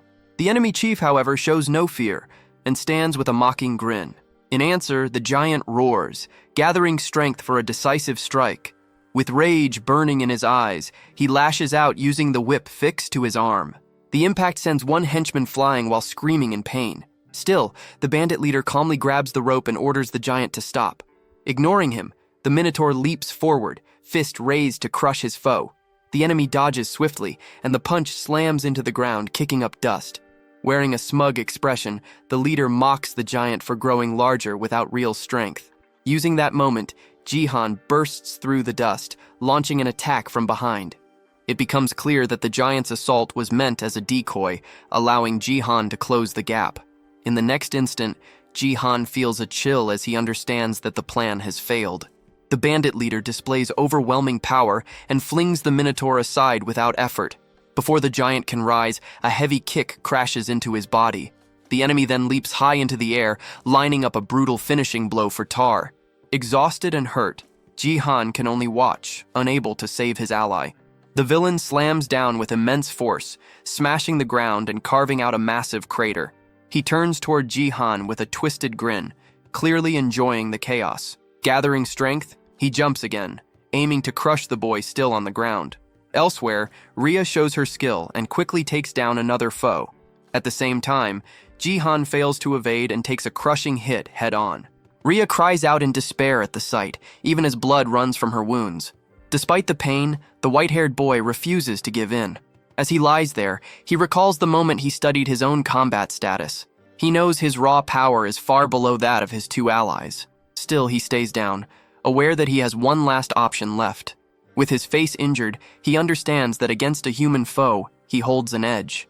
A screen appears before him, revealing his passive skill known as Physical Monster. His eyes glow as Jihan releases every bit of power he had kept hidden. This ability holds deadly strength when used against human enemies. Sensing the shift, the bandit leader freezes, caught off guard. When facing humans, all of Jihan's attributes surge by 200%. With this sudden boost, Jihan drives a devastating punch straight into the villain's face. Rhea freezes in disbelief at her master's sudden rise in power. Even the giant Tar is left stunned, unable to speak at what he witnesses. From above, the white-haired boy stands over the bandit leader lying on the ground. Jihan believes he hears something crack from the enemy's neck under the force of the hit. Yet to his shock, the bandit leader slowly pushes himself up, acting as if nothing happened. Blood runs down the villain's face as he wears a mocking grin, repeating that there would be no third victory. The look in his eyes is unstable and twisted. Jihan feels despair creeping in, struggling to understand how such a monster can be beaten. The bandit leader suddenly grips Jihan's fist with crushing strength. The pressure is overwhelming, forcing the boy down to one knee without any chance to resist. Jihan braces himself with one hand on the ground, completely overpowered. With firm resolve, he tells himself that he cannot fall now. Still, the enemy seizes his head, preparing to end it. Using all his strength, the villain smashes Jihan's face into the ground without mercy. Jihan struggles, but the grip pins him down completely. Wearing a cruel smile, the bandit leader lifts Jihan's face so everyone can see. He wants his allies to witness the defeat of the village leader. The others watch in despair, crying out for their chief. Even Tar stands frozen in shock, unable to do anything to save his master. At that point, the Minotaur calls out toward Rhea as she rushes in to save Jihan. Before she can reach him, one of the bandits raises a crossbow to block her path. An arrow strikes her leg, yet she keeps moving despite the injury. Gritting through the pain, she forces herself forward, focused only on helping her master. Jihan notices her approach and feels a surge of concern for her safety. With his face pressed against the ground, he desperately tries to warn her of the danger. The bandit leader, convinced time has run out for them, announces that the end has come. He raises his voice to the field, making sure everyone hears what he has to say. With clear satisfaction, he declares the conflict finished and claims total victory. To seal it, he gives a final command to his men to burn everything down. Pinned and helpless, Jihan can do nothing but watch in horror. The henchmen carry out the order, hurling flaming torches into the village. Fire quickly spreads through the crops and stored harvest. Nearby haystacks ignite almost at once. The flames reflect in Jihan's eyes as despair fully takes hold of him. Not long after, one of the village homes is completely swallowed by fire. A bunny girl cries out in panic as the blaze spreads unchecked. With chaos everywhere, the villagers start fleeing to escape the flames. The bandits enjoy the destruction, tossing more torches without restraint. Two residents stand frozen, watching the fire with no hope left. The villain makes it clear that war was never as simple as Jihan believed. He reinforces the truth that the losing side always loses everything. Elsewhere, several bandits mockingly bind a child from the Tar race. The giant is forced to watch as friends and family are taken one by one. Amid the disorder, a rabbit girl tries to help a friend injured earlier in the fight. The villain makes it known that Jihan's base, along with everything he built, will be wiped out. With a hand tightening around Jihan's neck, he continues to mock his defeat. He then lifts the boy off the ground, making it clear that even his life will be taken. Even wounded, Rhea witnesses everything, powerless and overwhelmed. Jihan struggles to break free, but the grip on his throat is far too strong. The bandit leader questions whether the boy still refuses to surrender, treating the battle as finished. Jihan, however, refuses to yield, holding on to the belief that he cannot lose. In that moment, a brief memory surfaces. He recalls a woman smiling gently at him. He remembers her wish for her son to form bonds and befriend a girl. He remembers his goal of returning to that time and destroying the human faction. Driven by that memory, He forces out his resolve, declaring that he will not stop until his ultimate goal is reached. With everything he has left, the white-haired boy unleashes his determination, refusing to give up. This sudden willpower leaves his allies stunned. The giant and the fox girl look toward him with renewed hope in their eyes. The villain reacts only with laughter, questioning what refusal alone could change. He makes it clear that Jihan's part in the war is finished. Pressing a dagger to the boy's neck, he signals that this is the true end. At that instant, a bright full moon shines directly into Ria's eyes. The bandit leader still holds Jihan in the air, ready to strike the last blow. Then, without warning, a blood-soaked hand slowly lifts from the ground, rising as if reaching out for help. The enemy leader freezes, his body locked in place as confusion takes over.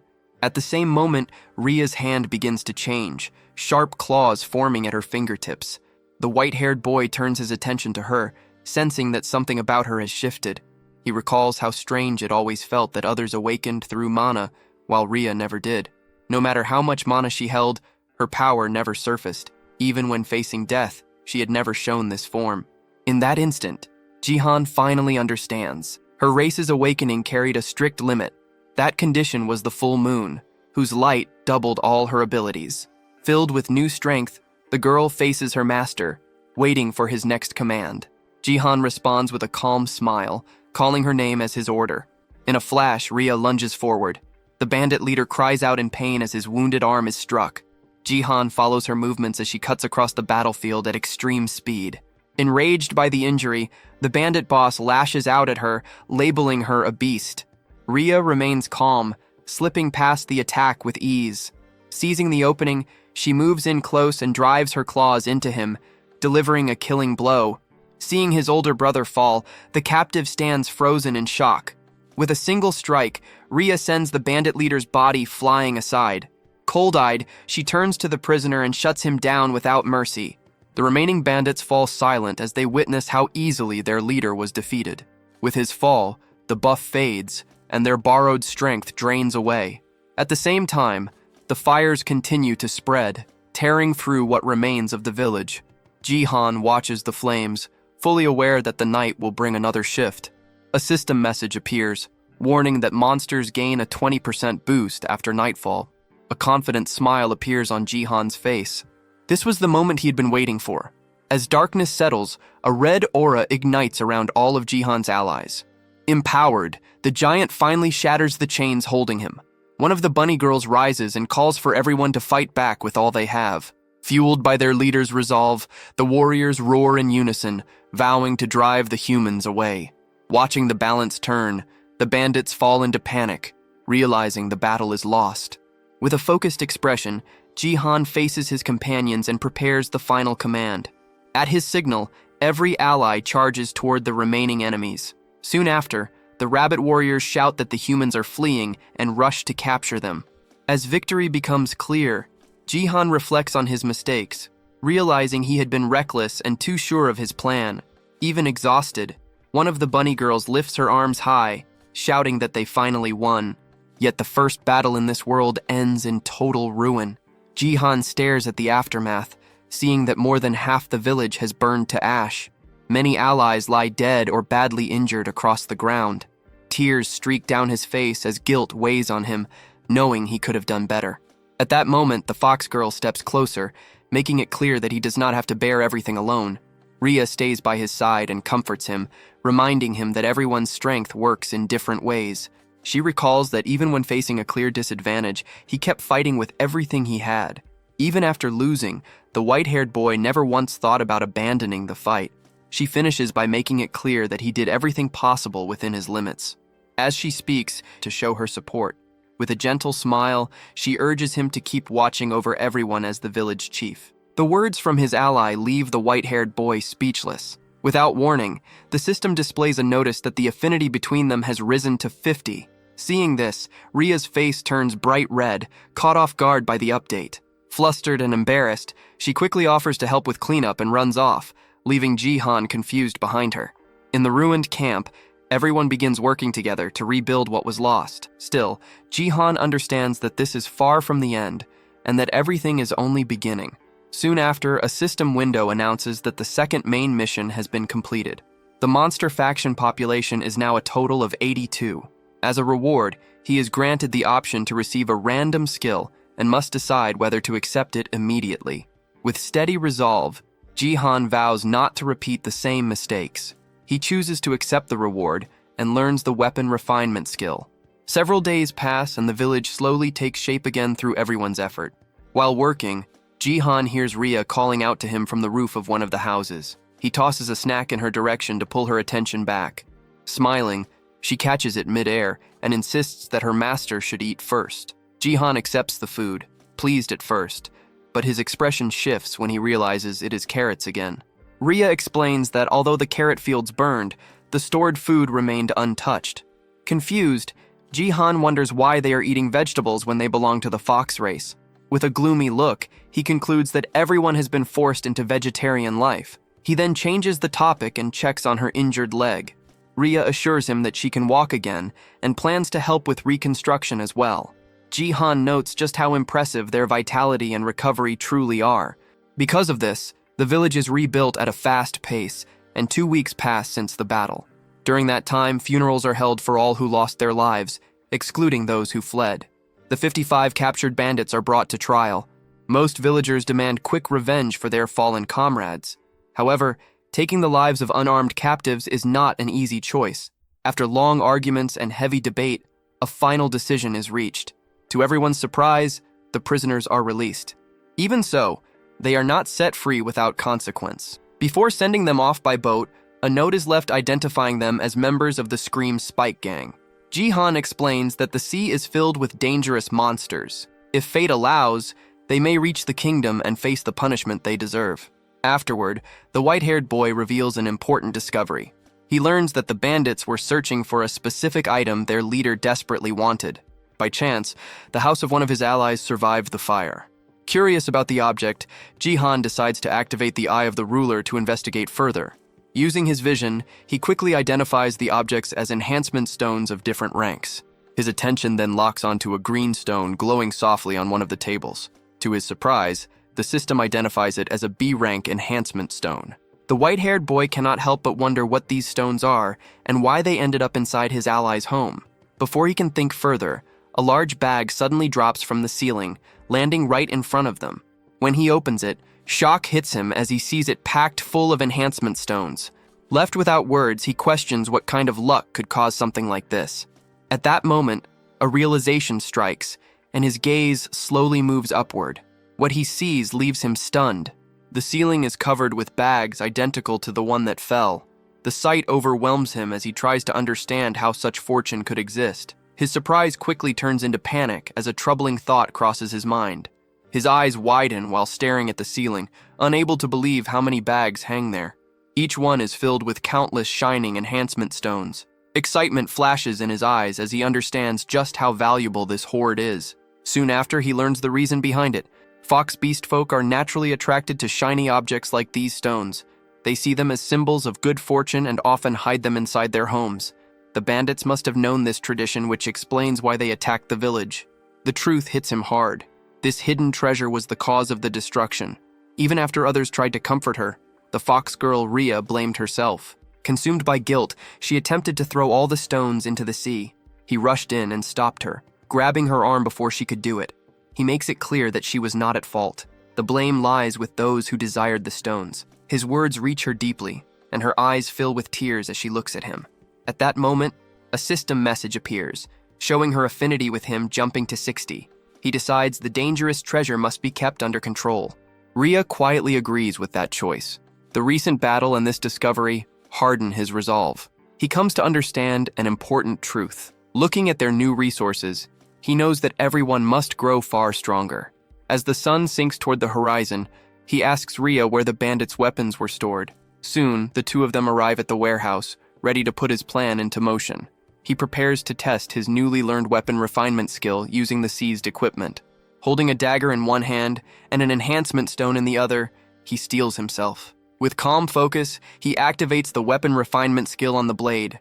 A sudden burst of bright red light erupts from the warehouse, visible throughout the village. Moments later, the process ends, and the blue stone in his hand breaks apart. Ria reacts in shock at the shattered stone, but he merely smirks, knowing it worked.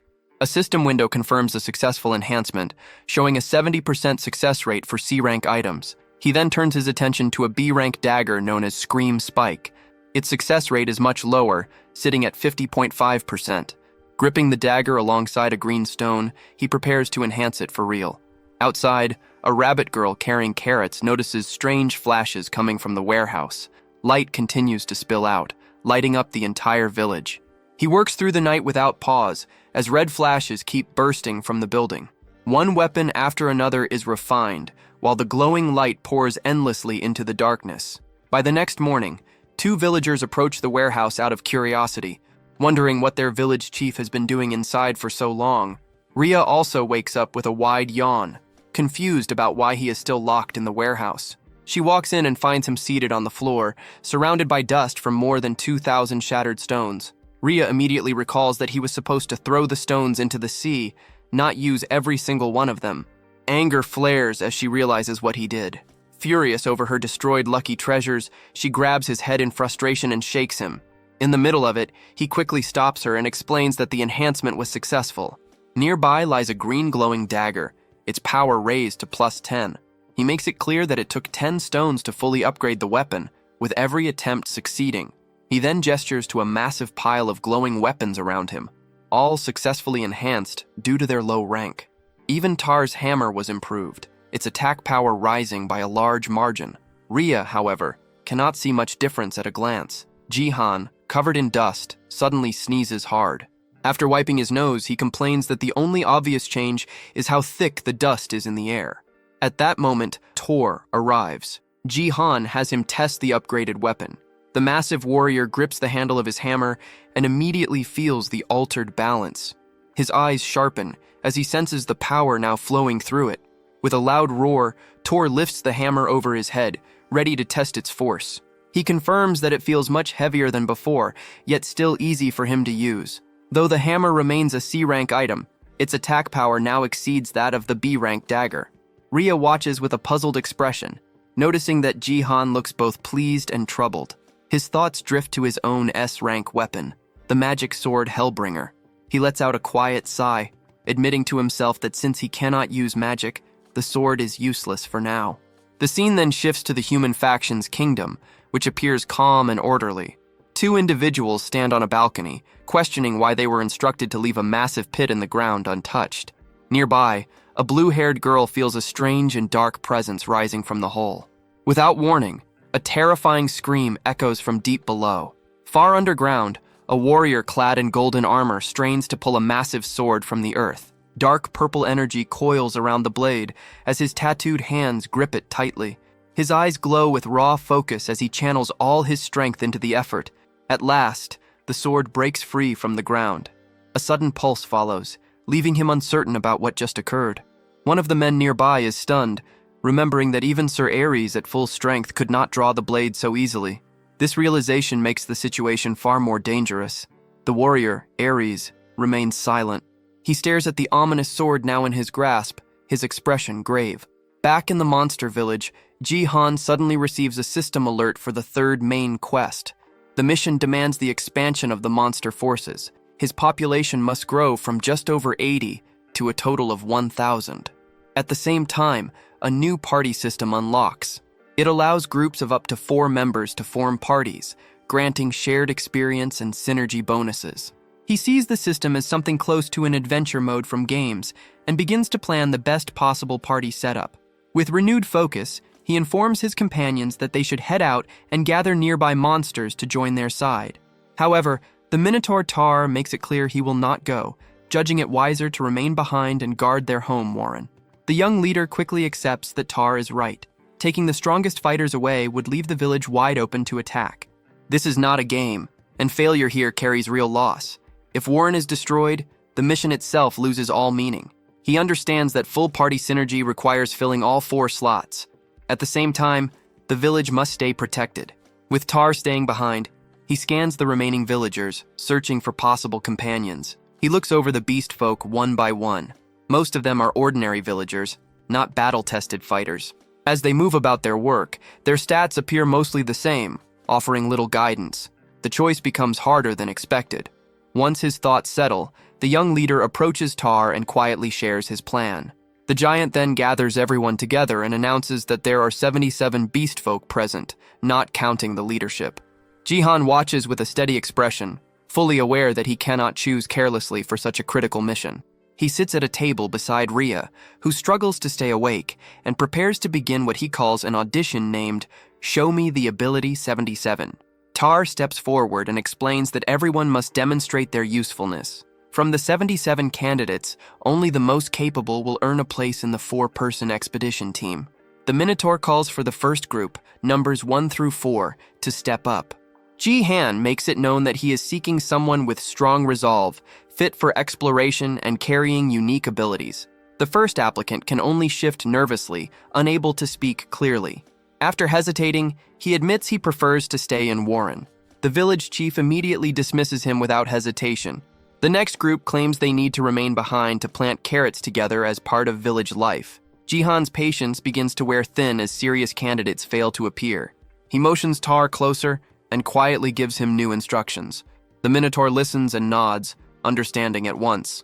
Turning back to the crowd, Tar announces that only those who truly want to take part should stay. After hearing this, most villagers turn around and leave.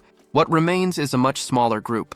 Tar reports that the candidates have been narrowed down, and Jihan is clearly satisfied. With fewer people present, Tar calls forward the first applicant. A single rabbit girl steps out from the group. The tryouts take place inside a partially built structure in the village. The young rabbit girl starts to speak, her voice shaking as she attempts to introduce herself. Then, without warning, her timid behavior disappears, surprising both Jihan and Rhea. She introduces herself as Rain and claims she can manage anything, from cooking to scouting. As Jihan weighs her words, Rhea immediately raises her hand, clearly supporting the girl. Rain goes further, stating she would dedicate her life to the mission if chosen. Jihan shows no strong reaction. He quickly dismisses her for the moment and signals for the next applicant. With a simple gesture, he marks her attempt as a failure and moves on. As Rain breaks down in tears, Jihan signals Tar to bring in the next participant. He then makes it clear that the auditions have already ended. Rain was the only person who applied. The truth leaves her frozen in shock. Jihan is equally stunned, realizing that only one candidate stepped forward for such an important mission. With that, the Lizard Expedition team is officially formed, their objective set on locating and recruiting the legendary lizard tribe. However, the moment the word lizard is mentioned, the rabbit girl stiffens. Fear washes over her as the meaning sinks in. She grows uneasy, realizing he is referring to the terrifying lizard tribe, and admits she was too nervous to fully hear the details earlier. A memory surfaces from just before the auditions began. Jihan had asked his advisors where monsters could be recruited. Tar explained that the previous village chief had been sleeping deeply since right before the battle. Jihan was shocked to learn the old leader had been unconscious for an entire month, making him impossible to consult. He had no choice but to abandon the idea of asking about nearby tribes. Tar then revealed another harsh truth. Repeated human invasions had already wiped out all nearby monster villages. Rhea suggested that small refugee settlements might still exist. Jihan immediately understood that such groups would never be enough. She agreed, stating that to face the human faction, only truly powerful monsters would matter. That was when Tar brought up a single remaining option. There was one strong tribe that had not submitted to the humans. However, he warned that they were extremely hostile and refused alliances of any kind. This formidable race was the lizard tribe, living deep within the swampland north of Warren. The swamp was described as dark, dangerous, and avoided by most creatures. Tar confirmed that the lizard tribe was likely the strongest race in the region. Their presence was so feared that even monsters went out of their way to avoid crossing their land. Jihan listens without interruption. He already understands the situation. From his knowledge of the game, lizardmen were monsters that appeared around Wave 30. Their power was overwhelming, not just to monsters, but to humans as well, especially at this early stage. Only 2 weeks had passed since the first wave. Recruiting monsters meant for Wave 30 would completely change everything. Returning to the present, Jihan asks Tar for the exact location of the lizard tribe. The Minotaur hands over a rough map, explaining they must cross 3 mountains and a river to reach a hidden valley. On paper, it looks close. In reality, Jihan is already exhausted and cannot even see the first mountain yet. As he struggles forward, Ria happily finds a DE rank enhancement stone hidden in the grass, showing no sign of fatigue. Rain, meanwhile, carries a heavy pack, refusing to fall behind. She is determined to be useful on this journey with her village chief and his strongest warrior. A strong sense of resolve fills her as she pushes herself, eager to prove her worth. Jihan complains about how far they still have to go. To Rain, this feels like her moment. She pulls out a book packed with scouting records, confident she can locate their position exactly. But before she can explain anything, a loud roar echoes from a nearby mountain. In that instant, she realizes she spoke too late.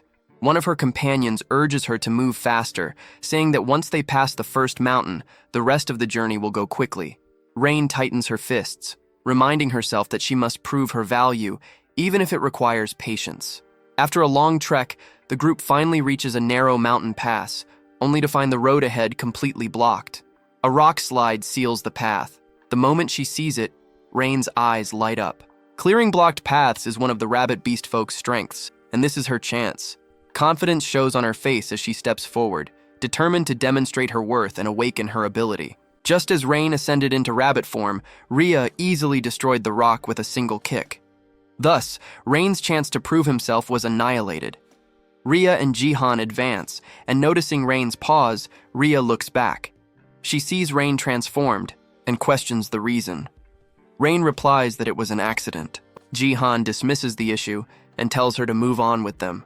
The group proceeds through the newly opened path. As they walk, Rain returns to her normal form and trails behind, feeling discouraged. She starts to think her help might not matter anymore. Suddenly, her long ears twitch. She senses something the others cannot. Rain stops in place and alerts her companions that movement is nearby. Jihan hears nothing at first. Ria explains that Rain has sharp hearing, which is why she was assigned scouting duties. Jihan then recalls seeing her before. As a child, she was always alert, constantly watching her surroundings. A memory flashes through his mind of a younger Rain, bloodied and running through chaos with fierce eyes. He realizes she is the same determined child from back then, grown older but still carrying that same awareness. The sound finally becomes clear. It comes from hundreds of large, clawed feet pounding the ground. The source reveals itself as a massive group of rat-like creatures. With a serious expression, Rain identifies them as the rat tribe. Jihan connects it to the boom rats as they observe the large-scale movement from the cliff. Rain continues watching, puzzled by where such a massive group could be heading. Concern appears on her face as she traces their route. She notes that they are moving toward human lands, far outside rat territory. Looking ahead, she confirms their destination is the human faction's kingdom. Jihan understands at once that if the rat tribe is marching toward the royal palace, something major is unfolding. Rain adds that the movement is abnormal since rat villages are scattered and rarely unite. Ria agrees, noting that such a gathering means something is seriously wrong. With a firm expression, Jihan decides they will follow the rat tribe. He needs to confirm what is happening. As they prepare to move, he calls on his small dragon companion, Rizzledrake, requesting help. Just as Jihan and Ria start to run, Rain stops them. She struggles to keep up because her bag is too heavy. Frustration hits her as she feels like a burden again. Jihan pauses and considers a solution. He reaches toward the oversized bag on the ground and activates his storage ability. In an instant, the bag vanishes. Rain stares in shock, assuming it must be some kind of magic. A system window appears, showing the bag now stored in a large inventory slot. Jihan decides to review the details later. For now, he makes it clear that identifying this monster wave is their highest priority. With the burden removed and the issue resolved, Rain is finally free to move properly. The three of them leap from the cliff, descending after the massive army below. The scene shifts to the human kingdom. A loud bell rings through the city, announcing the coming of war.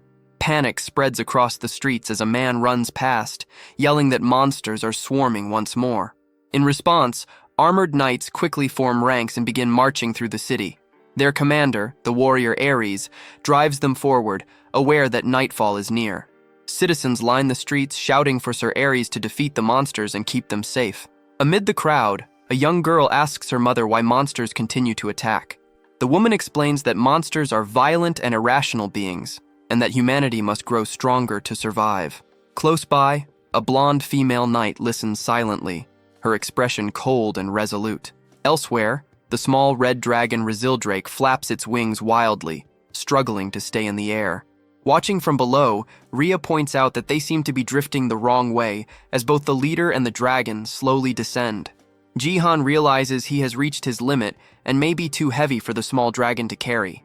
Feeling apologetic, he accepts that they should descend more carefully from here on. Suddenly, Resildrake lets out a roar and loses all strength at once. Shock floods Jihan's face as they drop straight down.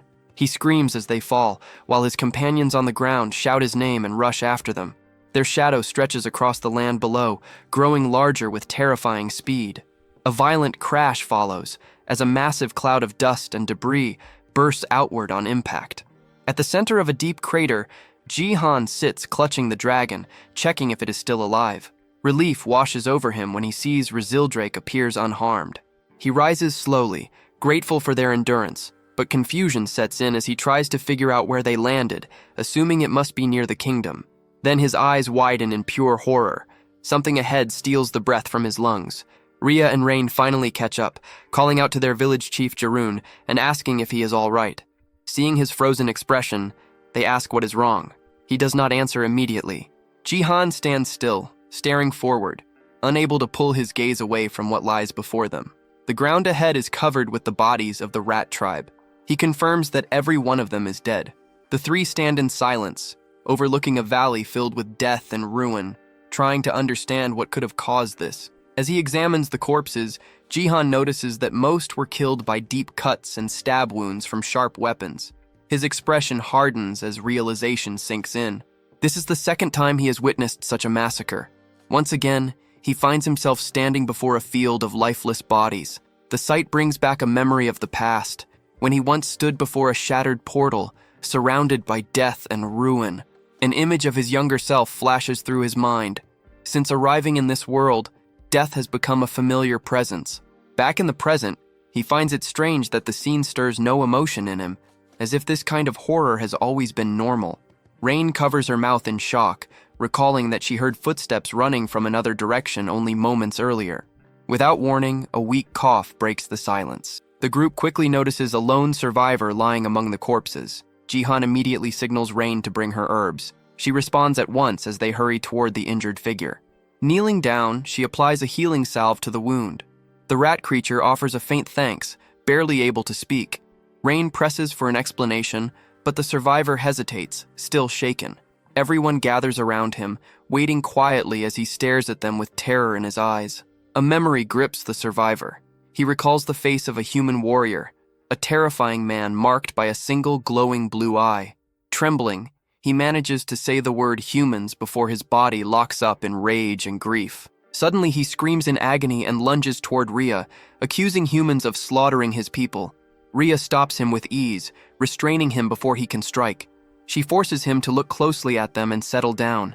The survivor turns his gaze to Jihan, confused. He notes that Jihan looks human, yet something about him feels monstrous. Ria assures him that Jihan is not like the others.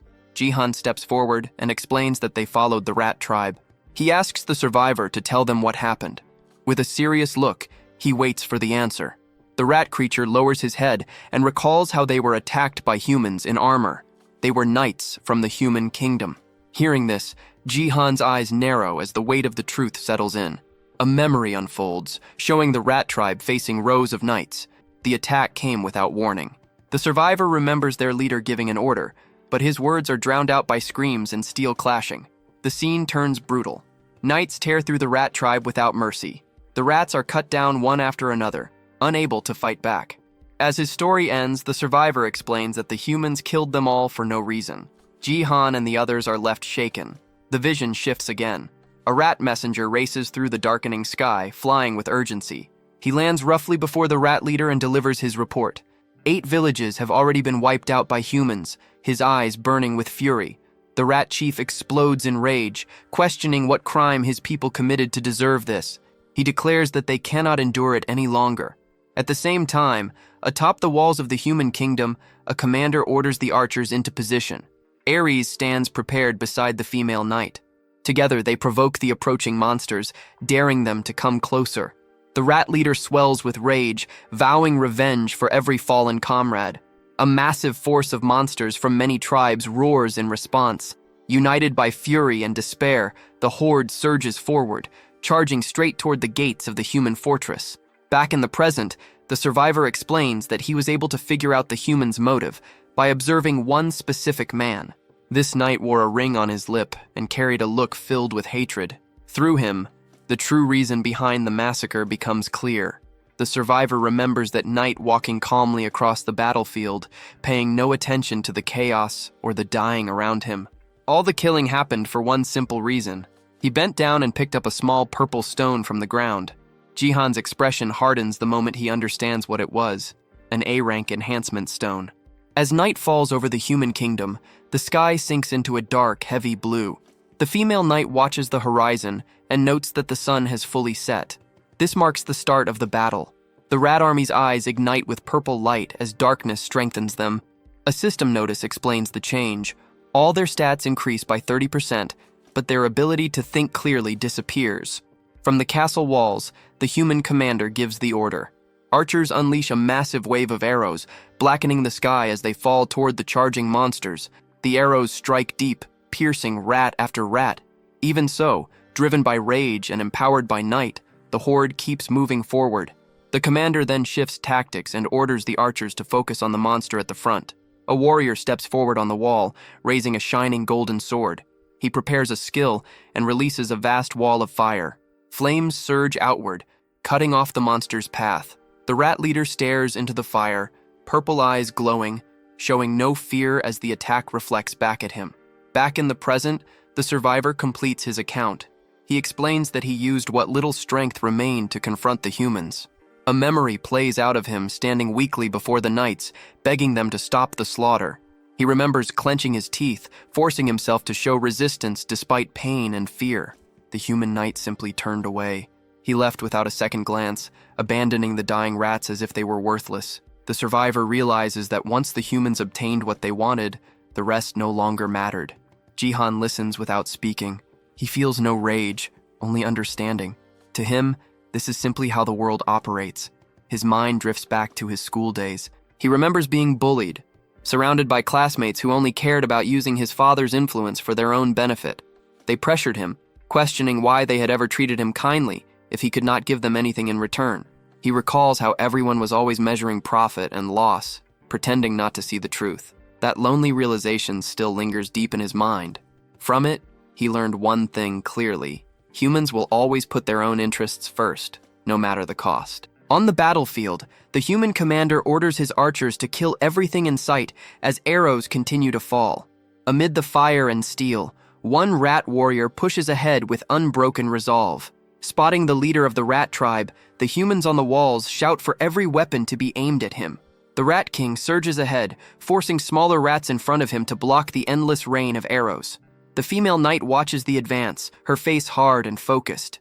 Arrows bury themselves into the Rat King's body, yet he ignores the wounds and pushes on toward the gate.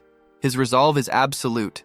He intends to make the humans feel the pain and will of his tribe, even if it costs him his life. A bright blue energy begins to spark and gather around his body as he prepares a final move. He channels everything he has left, preparing to carve his tribe's suffering into the humans. The stored power is released toward the castle wall. The human commander, Ares, stares in disbelief. Understanding what is about to happen, soldiers on the wall panic, realizing the Rat King is about to self-destruct. Fear spreads as they try to pull back from the gate. The blue energy swells, seconds away from wiping out everything nearby. With his final breath, the Rat King dedicates his life to peace, a desperate sacrifice for his people. At that moment, the female knight draws her blade. She prepares her own skill and strikes. A beam of pure light erupts from her sword, colliding with the Rat King's attack. She activates her light sword dance, a flash strike meant to counter the explosion. The Rat King's eye twitches. In his final moments, he realizes with bitter clarity that his sacrifice will change nothing. A massive blast erupts at the castle gate, sending a shockwave across the battlefield. Far away, Jihan's group hears the explosion. Rhea confirms she heard it as well.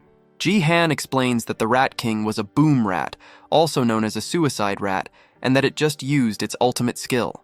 The lone survivor watches in heavy silence, knowing the battle is over and his people are gone. Jihan reflects on his knowledge from the game. By the 6th wave, boom rats were nothing more than minor threats to a single S-rank knight. Even if the self-destruction had fully succeeded, it would have only damaged the outer walls. The sacrifice was pointless. He wonders if the rats knew they would die and still chose to fight, simply to show the humans their pain and resolve. His teeth grind as he remembers that many of those killed were women and children who never fought at all. Jihan recalls Tar explaining why there were no strong male beast folk left in their village. The men had marched toward the human kingdom, swearing revenge, and never came back. Their families were left behind. Only now does Jihan fully understand. The monster attacks were not meaningless chaos. They were a direct result of human greed. A memory surfaces of the king telling him not to worry and to simply follow orders. Jihan clenches his fist, realizing that accepting that offer would have made him part of the same problem. He lets out a slow breath, feeling calm about his choice, even though his faction has changed. He knows he is still human. Like anyone else, he moves for his own reasons. His faction's goal is the destruction of the human faction, but his true drive is simpler. He wants to protect those he cares about. Turning to his companions, he admits that he never explained the real reason for seeking out the lizard tribe. His goal is to unite them and grow stronger, not just to survive, but for something larger. He makes one thing clear: the monster waves are not random. They are the result of unchecked human slaughter. If nothing changes, the killing will only stop when no monsters remain alive. With a renewed resolve, Jihan sets his goal. He will bring down the entire human kingdom before they can erase every monster from the land. His expression hardens with grim resolve as he accepts the role waiting for him in the coming war. He looks over his companions and makes it clear that reaching this goal will require their strength. The barren land around them reflects the recent tragedy, a harsh reminder of what is at stake.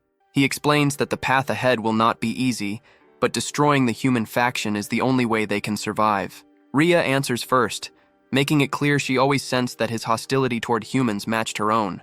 She recalls the fight against the bandit leader, remembering how he refused to give in even when defeat seemed certain. Rhea follows, stating that a small village alone will never be enough. She agrees that to challenge the human faction, they must unite powerful monsters like the lizard tribe. Rain then steps forward. She speaks of Warren, where everyone watched their families die at the hands of humans. Memories of chaos and blood flood back as she recalls friends falling before her eyes. A brief vision shows a rabbit beast folk holding an injured companion as flames consume their village. Looking at the dead rat creature nearby, Rain admits they were powerless against the human attacks. Still, she recognizes that he led them to victory against the bandits and protected their home. Rhea moves closer, fixing him with a firm and serious stare. She states that if tearing down the human kingdom is the only way to bring peace, she will follow him without hesitation. Jihan is caught off guard by her loyalty and deeply moved, quietly calling her name. Rain raises her hand next, eager to offer her support. She announces she will help as well, flexing her arm with forced confidence and a determined smile. She reveals that her parents died shielding her and her brother from humans. With sadness, she adds that her brother has since passed, joining them. Her fists tighten as she admits she once believed it was hopeless, knowing her race was seen as weak and fragile. She recalls the moment he struck down the bandit leader, a scene that filled her with a sense of justice. Seeing him fight back gave her hope, and from that moment she chose to follow him. She lets out a nervous laugh, admitting she may not be very useful, but she is determined to do her best. Jihan thanks her simply for standing with him. Her eyes brighten with relief and joy. He reflects quietly, understanding that while their reasons differ, their purpose is the same, and that is what truly matters. Turning back to his companions, he declares that they will put an end to the cycle of human massacres and monster retaliation.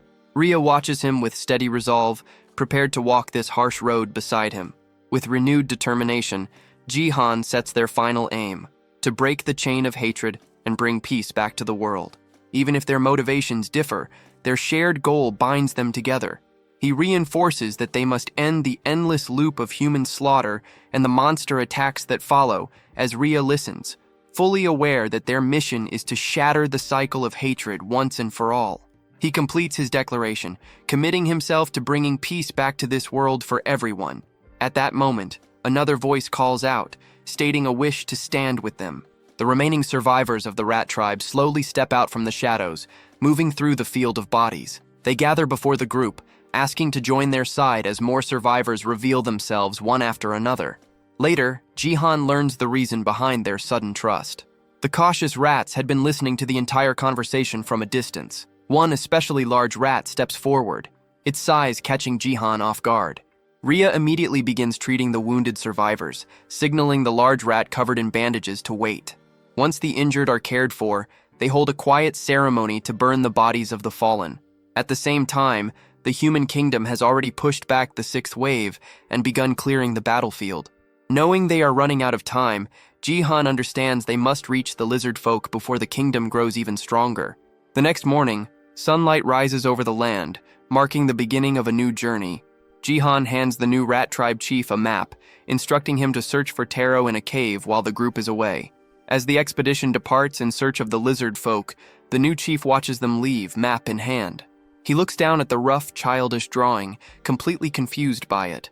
A system window appears, confirming the addition of 67 new members and updating the quest progress. After parting from the rat tribe, the group heads toward the swamp, where the lizard folk are said to live. Along the way, they stop at a river. While his companions play nearby, Jihan suddenly sinks beneath the water. He flails desperately, calling for help as the others rush in. Realizing the detour has taken its toll, they pull him out and press on his stomach until he coughs up the water he swallowed. Despite the harsh journey, they continue making progress toward their goal. Later, they encounter a wild goblin standing guard at the entrance of a cave. Jihan decides to recruit it, handing over the same crude map he previously gave the rat chief. The goblin stares at it in total confusion. A system notification appears, confirming the successful recruitment of 40 goblins into his faction. They soon encounter the Taro tribe, and Rain is surprised to recognize the muscular beastman she once knew. After another successful recruitment, 12 more members join the growing faction. Their journey is suddenly halted by the appearance of a massive, squishy blue slime. Jihan is stunned to realize it is the Slime King, the boss of the seventh wave, leading its kind straight toward the human kingdom. He runs forward and spreads his arms, desperately trying to stop them. The Slime King continues moving and absorbs Jihan into its soft body. He struggles inside before pushing himself free, warning that heading that way will lead to their deaths. It turns out the slimes had lived peacefully in a cave near the river until humans forced them out. They were simply migrating to find a new home, unaware their chosen path would lead to destruction. Jihan offers them another route to a much larger cave, showing the Slime King his simple map. After a long discussion, he finally convinces the slimes to follow him instead and join his faction. His faction count surges by 793 members, leaving him only 6 short of his goal of 1,000. As the sun sinks low, Jihan is completely worn out, complaining that he cannot take another step, and Ria agrees with him. Just as they consider stopping altogether, Rain notices something in the distance and points it out with excitement. The group looks ahead and sees 2 massive mountain peaks outlined by the setting sun. Standing at the edge of a cliff, they realize they are finally close to the land where the lizard folk are said to live. Jihan's stomach growls loudly, and he decides they should rest for the day and eat something. Hearing his complaints about hunger, Rain treats it as her chance to be useful. She eagerly pulls out a bag, proudly revealing that she carried fresh food all the way from Warren. When she opens it and reveals a bundle of carrots, Jihan groans in disappointment at seeing the same meal again. He grumbles that he is sick of carrots and wonders if there is anything else edible in such a large forest. Ria quietly extends her hand, offering him something she gathered nearby. He looks down and recognizes the small red fruits resting in her palm as wild berries. He eats one, and his expression changes immediately as the sweet taste spreads across his tongue. Relief and joy wash over him as he enjoys real sweetness after so long. He asks Ria if she already knew about the berries, and she confirms it casually. Rain then suggests cooking the carrots instead of eating them raw. Excited by the idea of a warm meal, Jihan agrees without hesitation, which makes the bunny girl beam with joy. Before long, a familiar and comforting smell drifts through the air as food simmers over the fire. Rain presents a large steaming pot, clearly proud of her work. Jihan is shocked to recognize the dish as soybean paste soup, and both he and Ria find it surprisingly delicious. Curious, he asks where she got the soybean paste. She explains that cooking is her hobby and that she made it herself. Suddenly, Jihan calls out to Rain after noticing something strange. He wonders if she just bit into a rock. She nervously explains that she sensed something moving in the darkness. At that moment, a new scent draws her attention, and she turns her head with a confused look. Two enormous ogres step out from between the trees, one of them muttering that he also bit something hard earlier. Rain finally notices the towering figures behind her and lets out a scream in terror. She shuts her eyes and braces as one massive green hand reaches down toward her. Instead of attacking, the ogre ignores her completely and bends down to pick up one of the carrots lying on the ground. Jihan watches closely and notices that both ogres are covered in scars and fresh wounds. He realizes they were drawn in by the smell of food, not looking for a fight. One of the ogres stares at the soup pot, sniffing the air with open curiosity. Trying to gather her courage, the bunny girl lightly pushes against the giant's leg to get its attention. The creature crouches low, eyes locked on the pot, while Jihan looks on in confusion. Suddenly, the ogre reaches straight into the fire and grabs the pot with its bare hands. A second later, it drops the pot and screams in pain, shaking its badly burned hands wildly. Jihan watches the scene in silence, wondering how creatures with such low intelligence manage to survive at all. At the same time, he begins to rethink his plans about recruiting ogres. As the creatures bend down and start eating the spilled soup, Jihan lets out a tired sigh, worried this unexpected stop will slow them down. Deciding to judge them properly, he activates a skill, and a purple mark glows inside his eye. The result shocks him. Both ogres are high-level B-class monsters, far more dangerous than they appear. Showing surprising strength, one ogre casually lifts the still hot pot again, ignoring the heat completely. Unnoticed by the group, a hooded figure observes everything from within the forest shadows. The ogre's sudden scream startles the watcher, causing the figure to drop a basket filled with apples. Jihan moves to speak, attempting to recruit the ogres into his expanding faction. Before he can finish, Rhea suddenly grabs his arm, her expression tense as she senses danger. In the next instant, she moves. Rhea jumps forward and blocks a sudden strike from the hidden observer. Her claws snap out as she stops the attacker's blade head-on, demanding their identity. Jihan freezes as the hood falls back, revealing long, sharp ears. He realizes at once that the attacker is a dark elf, a race he believed no longer existed. The elf raises a hand, dark energy swirling tightly around it as a twisted spell forms. With a quick motion, the stranger touches Rhea's shoulder. The magic activates instantly. Darkbind surges through her body, locking her in place. Rhea cries out in rage, struggling, but her body refuses to respond. The dark elf lunges forward, sword aimed straight at the now defenseless Jihan. He shouts Rhea's name, panic clear on his face as the blade closes in. Without hesitation, he activates his abyss slot. Purple energy wraps around his hand, forming a blade just in time. He blocks the strike, steel and energy colliding in a spray of sparks. The elf recoils slightly, stunned by the weapon. An overwhelming magical force radiates from Jihan's blade. Jihan tries to understand why they are under attack, but the elf throws the same question back at him. The response leaves him completely lost. The dark elf tightens their grip and moves again. Their weapons clash once more as the fight turns serious. Jihan struggles to keep up, the elf's skill and raw power pushing him hard. The elf blocks his strike cleanly, their swords locking together. With brute force, the attacker breaks the bind and lifts their sword again. Jihan recognizes the posture instantly and prepares himself. A wave of dark energy erupts. Dark slash tears forward, ripping through trees and ground alike. Jihan barely avoids it. The attack crashes behind him, splitting the earth open in a violent explosion. He turns just in time to see the deep lie in the ground left behind.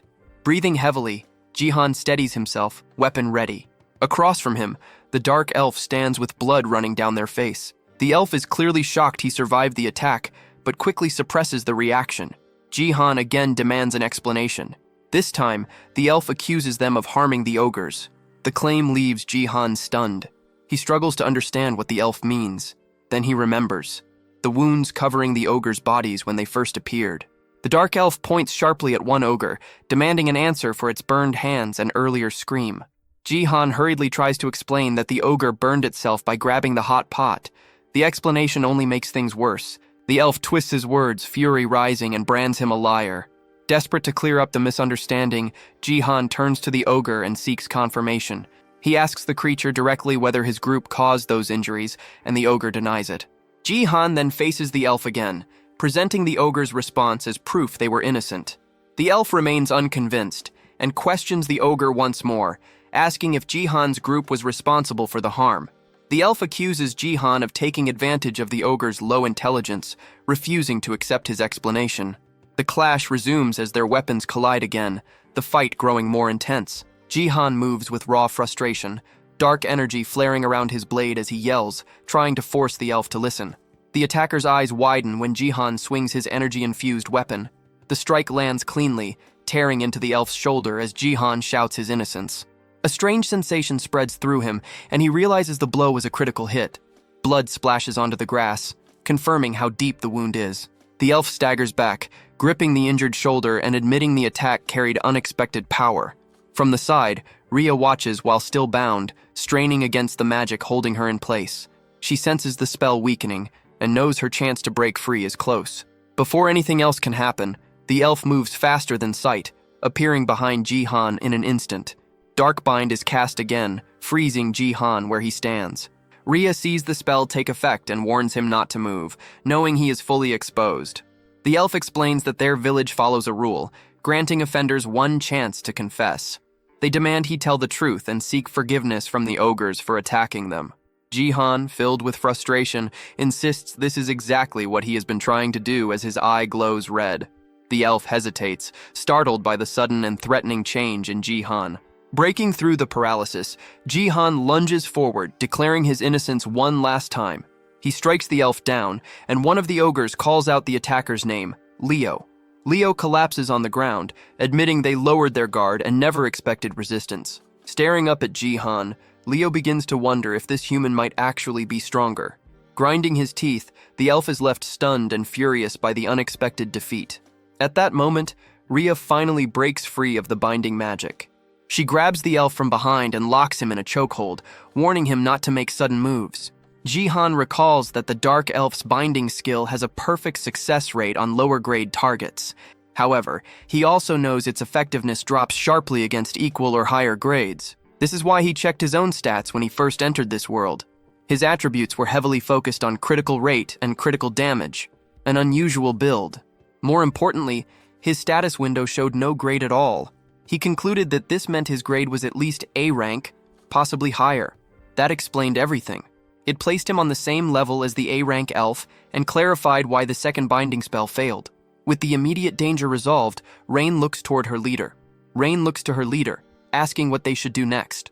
Rhea keeps her claws firmly pressed against Leo's neck, making sure he cannot move. Leo's thoughts drift back to the day he left his home, swearing he would return as a great warrior. Now, lying restrained, he feels nothing but failure. Jihan steps closer and calmly signals Rhea to let the captive go. He reaches out and places a steady hand on Leo's shoulder, urging him to trust him. Meeting the elf's gaze, he extends his hand and once again makes it clear that his group did not harm the ogres.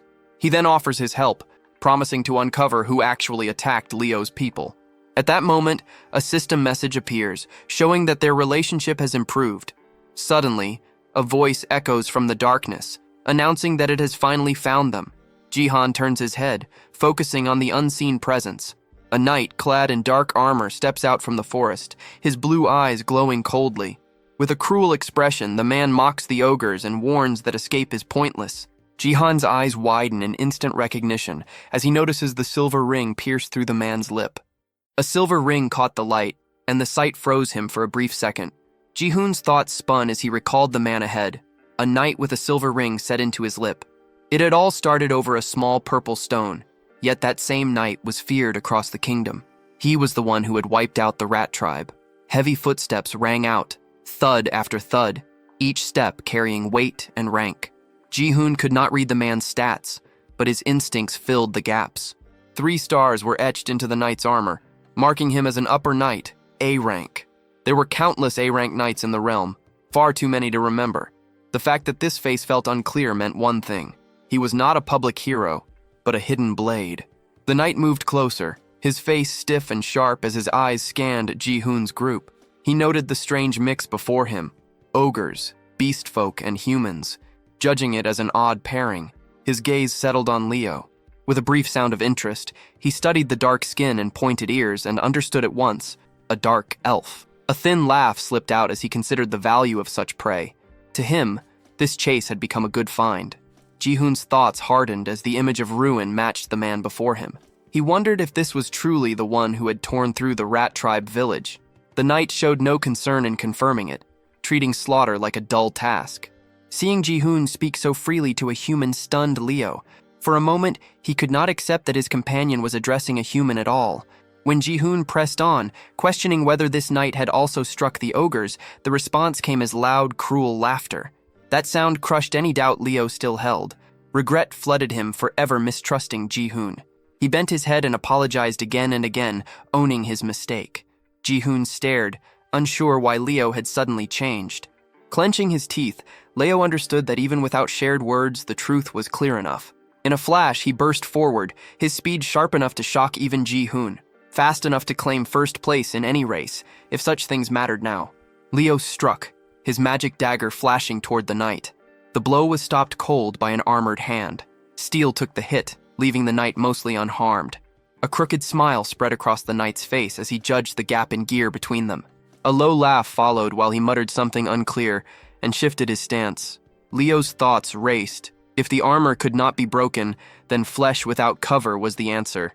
He charged again with full force, slicing at the side of the knight's neck. The blade cut true. Pain broke through as the knight let out a rough sound and spat curses at the lesser race. He answered at once, driving a brutal punch forward, packed with enough force to shatter bone. Leo managed to block the strike despite the pain, forcing his body to take the shock head-on.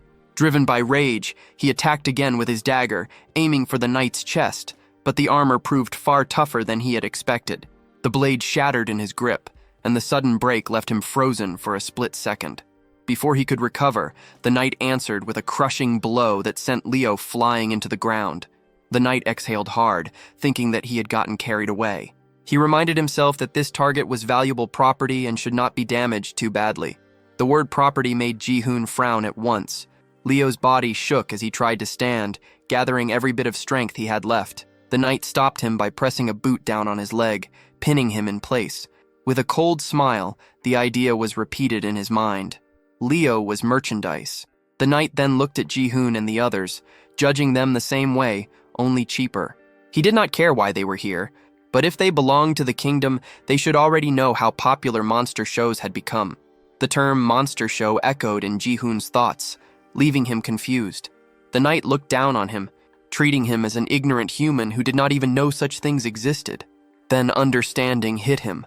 The knight's eyes widened as he finally recognized Jihoon. His mood shifted at once, turning sharp and excited as he laughed, now recalling who stood before him. It was the so-called legendary knight. The hunt had turned far better than expected. Rare ogres, a young dark elf, and even a human tritar with a royal bounty tied to his name. Filled with pride, the knight decided that he would personally take them all back to the kingdom. Without delay, he charged straight at Jihoon, aiming to end it quickly. Jihoon tightened his grip on his sword and prepared himself. As the knight closed the distance, Jihoon struck first, but the attack was stopped by a bare hand. The knight noted with interest that the sword itself looked valuable too. Jihoon questioned whether all of this was truly ordered by the king. The answer came without warmth, making it clear that the king's will was law. Jihoon thought bitterly that acting openly cruel must make things easier, leaving no room for guilt. The knight took that thought with a grin, seeing it as fitting for a traitor. Nearby, Rizzle lay fast asleep, calm and untouched by the violence around him. Without warning, Rhea rushed forward and slashed the knight's arm with her sharp nails, drawing blood. Watching this, Leo's thoughts drifted to party rules, how experience was shared but depended on effort. He wished even now that more of it could flow to Rhea. Jihoon turned his focus to Rizzle, urging him to be ready if things went wrong. The only answer was a loud roar that shook the air itself. The knight mocked them as uncivilized beings, though he admitted they made good entertainment. Muttering under his breath, he called on an earth-based power. The ground responded at once. Stones rose and gathered around his hand, sealing it inside thick, hardened rock. Jihoon's suspicion was confirmed. This was an earth attribute skill. With his arm now wrapped in solid stone, the knight steadied himself and prepared to strike again. He roared in rage over the damage done to his armor, fuming about its cost and how it had been scratched at all. Then he swung with brutal force, unleashing a fist made of earth that slammed toward Ji-hoon and Rhea, the impact rattling the ground beneath them. Ji-hoon focused as the A-rank knight, Lockhand, pressed the attack. He followed every motion, sensing the raw strength behind the strike while also noticing its flaw. The size of that stone-covered weapon made it slow. Against the awakened Rhea, it was a bad pairing.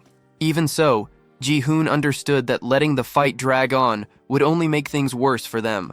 At that moment, Rhea dropped from the top of a tree, her body aimed straight at the knight. Lockhand met her without hesitation, lifting his massive rock arm and trying to crush her mid-air. Rhea slipped past the blow, landing on a nearby beam and twisting her body. Her claws flashed, ripping through his arm in a sudden counter. Lockhand froze, stunned, as blood spilled from the torn flesh.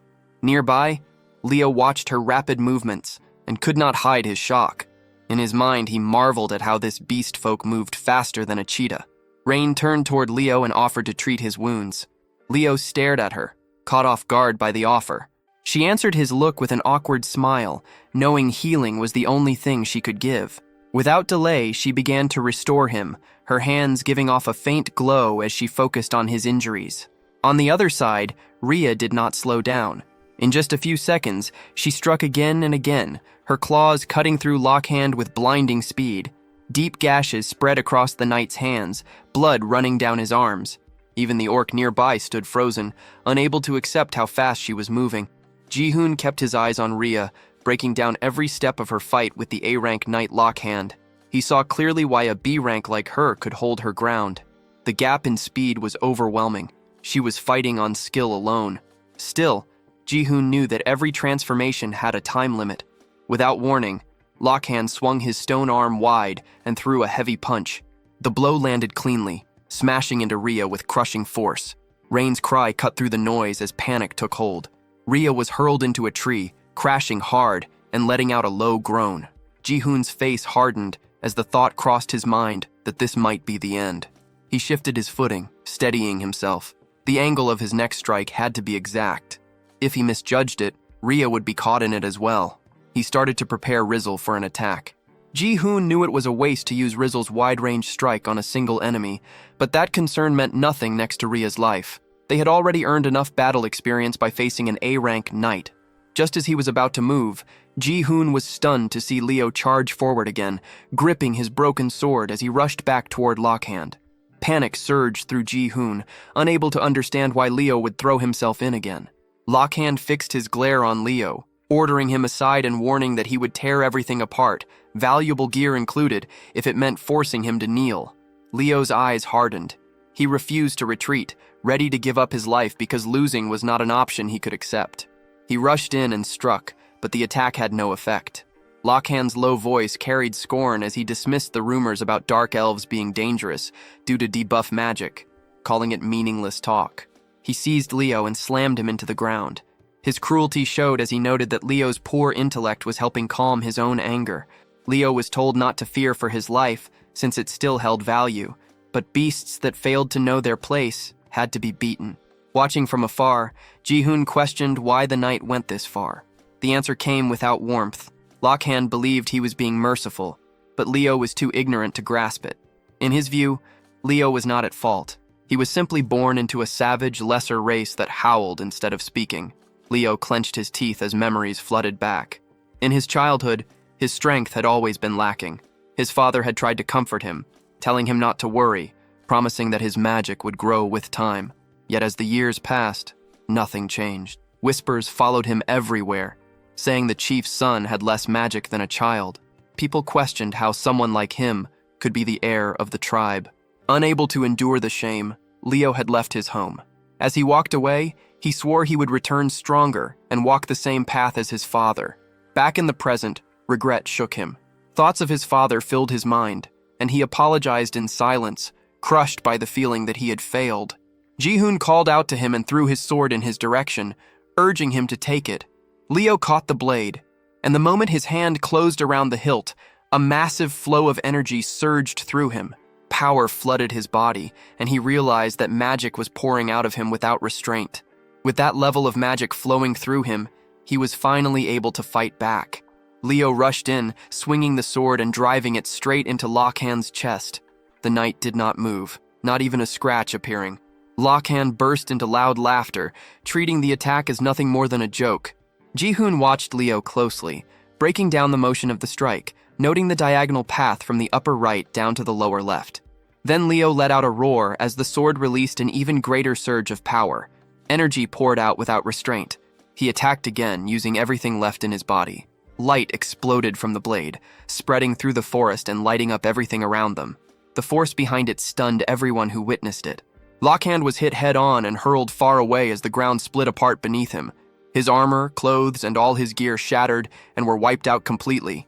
Jihoon stared, stunned, realizing that Leo's strength was several times greater than before. Leo looked down at his own hands, unable to accept that he had released such power.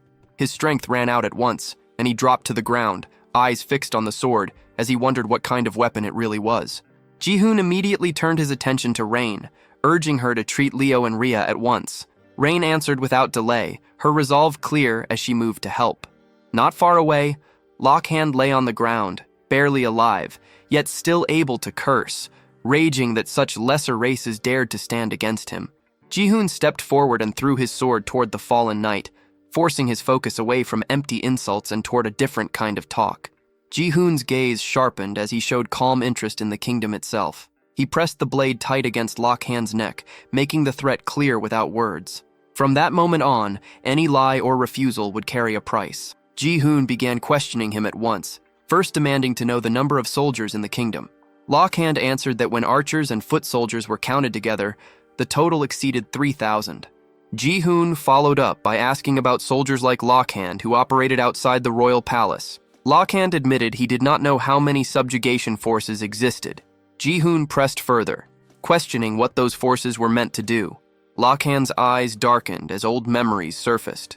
The scene shifted to the past, to a moment when he had been summoned by the ruler himself. Back then, he had stood before the king, addressed as Senior Knight Lockhand of the Royal Guard Oth Division.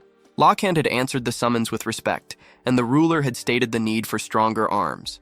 He had been ordered to wipe out everything surrounding the kingdom and recover whatever was required. The scene returned to the present as Lockhand continued explaining to Jihoon. The subjugation forces were roaming in search of enhancement stones to strengthen weapons in caves rich in iron ore, which was used to reinforce the city walls. Jihoon reflected that his question might have been too simple. From what he knew of knight defense systems, expeditions existed for gathering items like enhancement stones and grade stones. It seemed likely that the subjugation forces were nothing more than groups formed for those same purposes. He moved on to his next concern and asked about the kingdom's two elite knights, Ares and Lib. Lockhand confirmed at once that he knew them. Jihoon pressed further, asking about their level, or more precisely, how many skills they could use, since early progression could be judged by skill count. Lockhand stated that both Ares and Lib were capable of using 2 skills each. Jihoon processed the answer and concluded that neither had reached level 20 yet. Lockhand then let out a mocking laugh, pointing out that Jihoon's focus on troop numbers and elite knights made it seem as if he were setting his sights on the kingdom itself. Jihoon showed no hesitation, treating that idea as irrelevant. Lockhand laughed even harder, ridiculing the thought that such limited information could be enough. He scoffed that breaking through walls guarded by elite knights would never be easy. Then he dropped a detail Jihoon had missed. There were not only 2 elite knights. Jihoon froze, instantly understanding the weight of that statement. He recalled how, in knight defense, the maximum number of elite knights allowed before the game ended was 7. Choosing which S-rank knight to summon during the first wave often decided whether the run would succeed. He remembered the structure clearly, the steady climb from wave 1 up to wave 15. Yet now, in this early stage, barely past wave 6, the kingdom already possessed more than 2 elite knights. Lockhand revealed their names with calm certainty. Artillerist Akur and Fanatic Archeon. That made 4 elite knights already known. Jihoon found himself unable to speak, his thoughts racing as the gap between the game and reality became clear. Unlike a game, this world did not reset. Soldiers could be wounded for real, and walls could truly be broken. Repairing defenses and healing the injured would demand vast time and effort, far beyond simple numbers on a screen. And yet, The reason wars could happen so often became painfully clear in Jihoon's mind. The scene shifted to the aftermath of Akor's healing. She was shown restoring everything around her, fixing shattered ground and broken structures with exact control. Her power returned all damage to its original state, radiant energy spreading across the battlefield. Jihoon watched in shock as the truth settled in. It was because of the healing artillerist Akor. His thoughts raced further as he accepted that even the sage Archeon existed in this world. There were already 4 S-rank knights, and the fear grew that there might be more. The situation felt absurd, a reality so extreme it was hard to grasp. From the kingdom's side, this world was set to an easy mode. From Jihoon's side, trying to break through such power meant facing an ultra-hell mode. Lakhan noticed Jihoon's frozen state and reacted with open mockery. Jihoon steadied himself, deciding there was one final thing he needed to know. A sharp realization struck him. There had never been legendary knights in the game. The only player had been him. He was an existence that did not belong to the system at all. He sought to understand what a legendary knight truly was, and how Lakhan had summoned such a being. Before that thought could fully form, a sudden rain of arrows poured down toward him. Panic spread as Rain reacted to the attack. Realizing they had been surrounded by a large force of humans, Leo stared in disbelief, wondering if Lakhan had reinforcements. From the forest emerged the Royal Guard Oath Division. Their armor gleamed as they raised their weapons, all aimed at Jihoon. They ordered him away from Sir Lakhan. Despite his burned and broken state, Lakhan formed a cruel smile and activated his skill. Stone Earth regeneration took effect, his body slowly repairing itself. He reaffirmed himself as a knight of the Great Kingdom, making it clear he would not give up information easily. Anyone who learned the kingdom's secrets would die there, and Jihoon's corpse would be personally delivered back. Jihoon remained calm. He already knew about the kingdom's movements through the Rat Tribe. Around 100 soldiers had attacked their village. If their commander failed to return soon, those same soldiers would head this way searching for him. Jihoon had been waiting for that outcome as well. Lakhan reacted with anger, dismissing it as a lie. Jihoon continued without emotion, pointing out that if Lakhan truly was their commander, then every one of those soldiers was weaker than him. Lakhan demanded how Jihoon could be so sure. Jihoon answered with nothing more than a confident smirk, knowing the reason was simple. It was all based on experience. Lakhan's face twisted in disbelief as the meaning of the word experience sank in. Without giving him another second, Jihoon turned his focus to Roselle, signaling that it was time to move. The creature answered with a deep roar as Roselle Drac fully awakened its strength. Lakhan reacted with mocking laughter, dismissing the idea that such a small monster could pose any threat. Jihoon pushed Roselle forward, ordering it to seize them all. Roselle opened its jaws wide and released its dragon breath. Fire burst out in a violent wave, swallowing the Royal Guards whole. A system window appeared at once, flashing new alerts. Party synergy effect activated. Magic-type monsters' attack power increased by 20%. Even while burning, Lakhan showed disbelief, unable to accept what was happening. Rain, Leo, Rhea, and the orcs stood frozen, eyes wide, watching Roselle's overwhelming power erase everything in its path. After a short while, the flames died down. Roselle's strength drained away as exhaustion set in. Another system notice appeared. Mana depletion penalty. Fatigue increased. Jihoon walked up to the worn-out creature and patted its head in approval. Roselle managed a weak smile, breathing hard but clearly satisfied. Jihoon's thoughts turned inward as he reviewed the fight. His level had risen at a shocking pace. Still, the total experience felt lower than expected for the number of enemies defeated. He guessed most of them had been low-ranked knights. Even so, he judged the result as a solid gain. As he looked around, something unsettling caught his eye. The burned royal guards began to change. Their bodies hardened, turning stiff and clear until they became crystal stones. Jihoon picked one up and studied it closely. He noted that enhancement stones did not break, even under a dragon's breath. With that confirmed, he ordered everyone to collect the spoils. Rhea and Rain agreed at once and rushed off to gather everything they could find. While they worked, Jihoon opened the system window and checked the stats of Roselle, Rhea, and Rain. He confirmed that experience within a party was shared, but divided based on contribution. Rain, who had only healed during the fight, had still gained 17 levels. Rhea and Roselle, who fought directly, had risen by 10 and 7 levels. From this, Jihoon concluded that rank played a role in experience gain. He glanced over at Rhea, Rain, and Roselle, all busy picking up enhancement stones. Even with the unclear balance of experience sharing, he felt relieved. Roselle had reached level 10. Its MP had increased sharply, and a new skill had appeared. Jiune froze when he recognized it. It was a skill he never expected Roselle to have. The focus shifted back to Jiune. His thoughts turned to Leo, and he felt that something between them was still unresolved. The internal counter in his view read 64%. He questioned why Leo had fought with such desperation, even putting his own life at risk to protect the ogres and shield Rhea. Leo stayed silent, weighed down by regret. Inside, he apologized to Jiune for everything that had happened. He decided to escort the lost ogres to the sea, and then leave on his own. As he walked, weakness lingered in his body. He remembered the promise he had once made, that he would return stronger and follow his father's path. No matter how hard he trained, his magic power had never grown. Yet through the recent battle, he felt that he had finally found a possible way forward. As Leo prepared to depart, Jiune observed him closely. He noted that Leo's magic power was abnormally low, barely 1/10 of what a normal dark elf possessed, perhaps even less. Jiune understood that 2 restraints and a single slash were enough to drain Leo completely.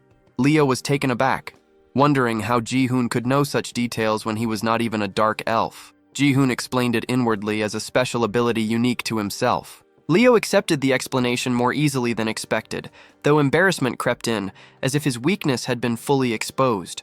Jiune then brought up the moment when Leo had gripped the sword and felt his magic surge. He reasoned that the blade was no ordinary weapon, but a magic sword capable of supplying magic power and boosting magical attacks. Leo understood at once that it was a rare magical weapon, and admitted he had never seen one of such quality. Jiune chose to give the sword to Leo. Leo questioned the intent, and Jihune's purpose was clear. He wanted Leo to wield it and fight at his side.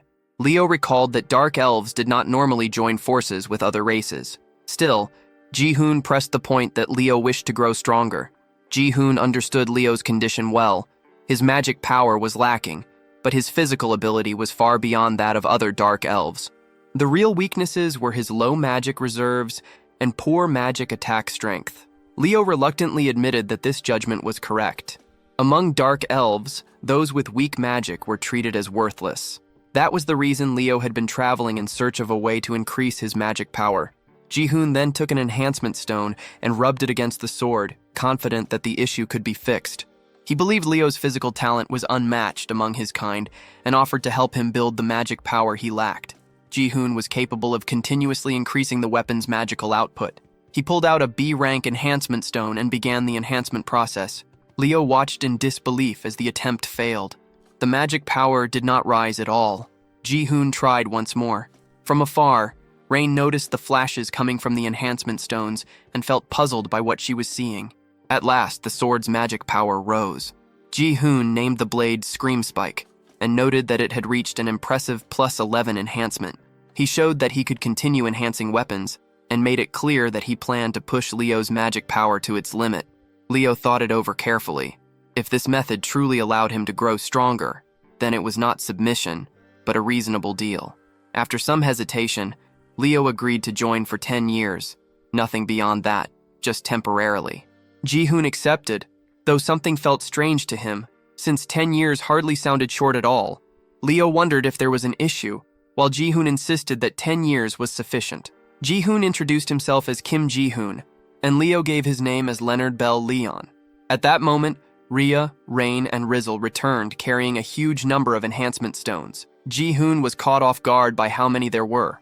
Rhea cheerfully showed them off, calling them pretty, and mentioned that something odd had happened nearby. Jiune inspected the stones and quickly sensed that something was not normal.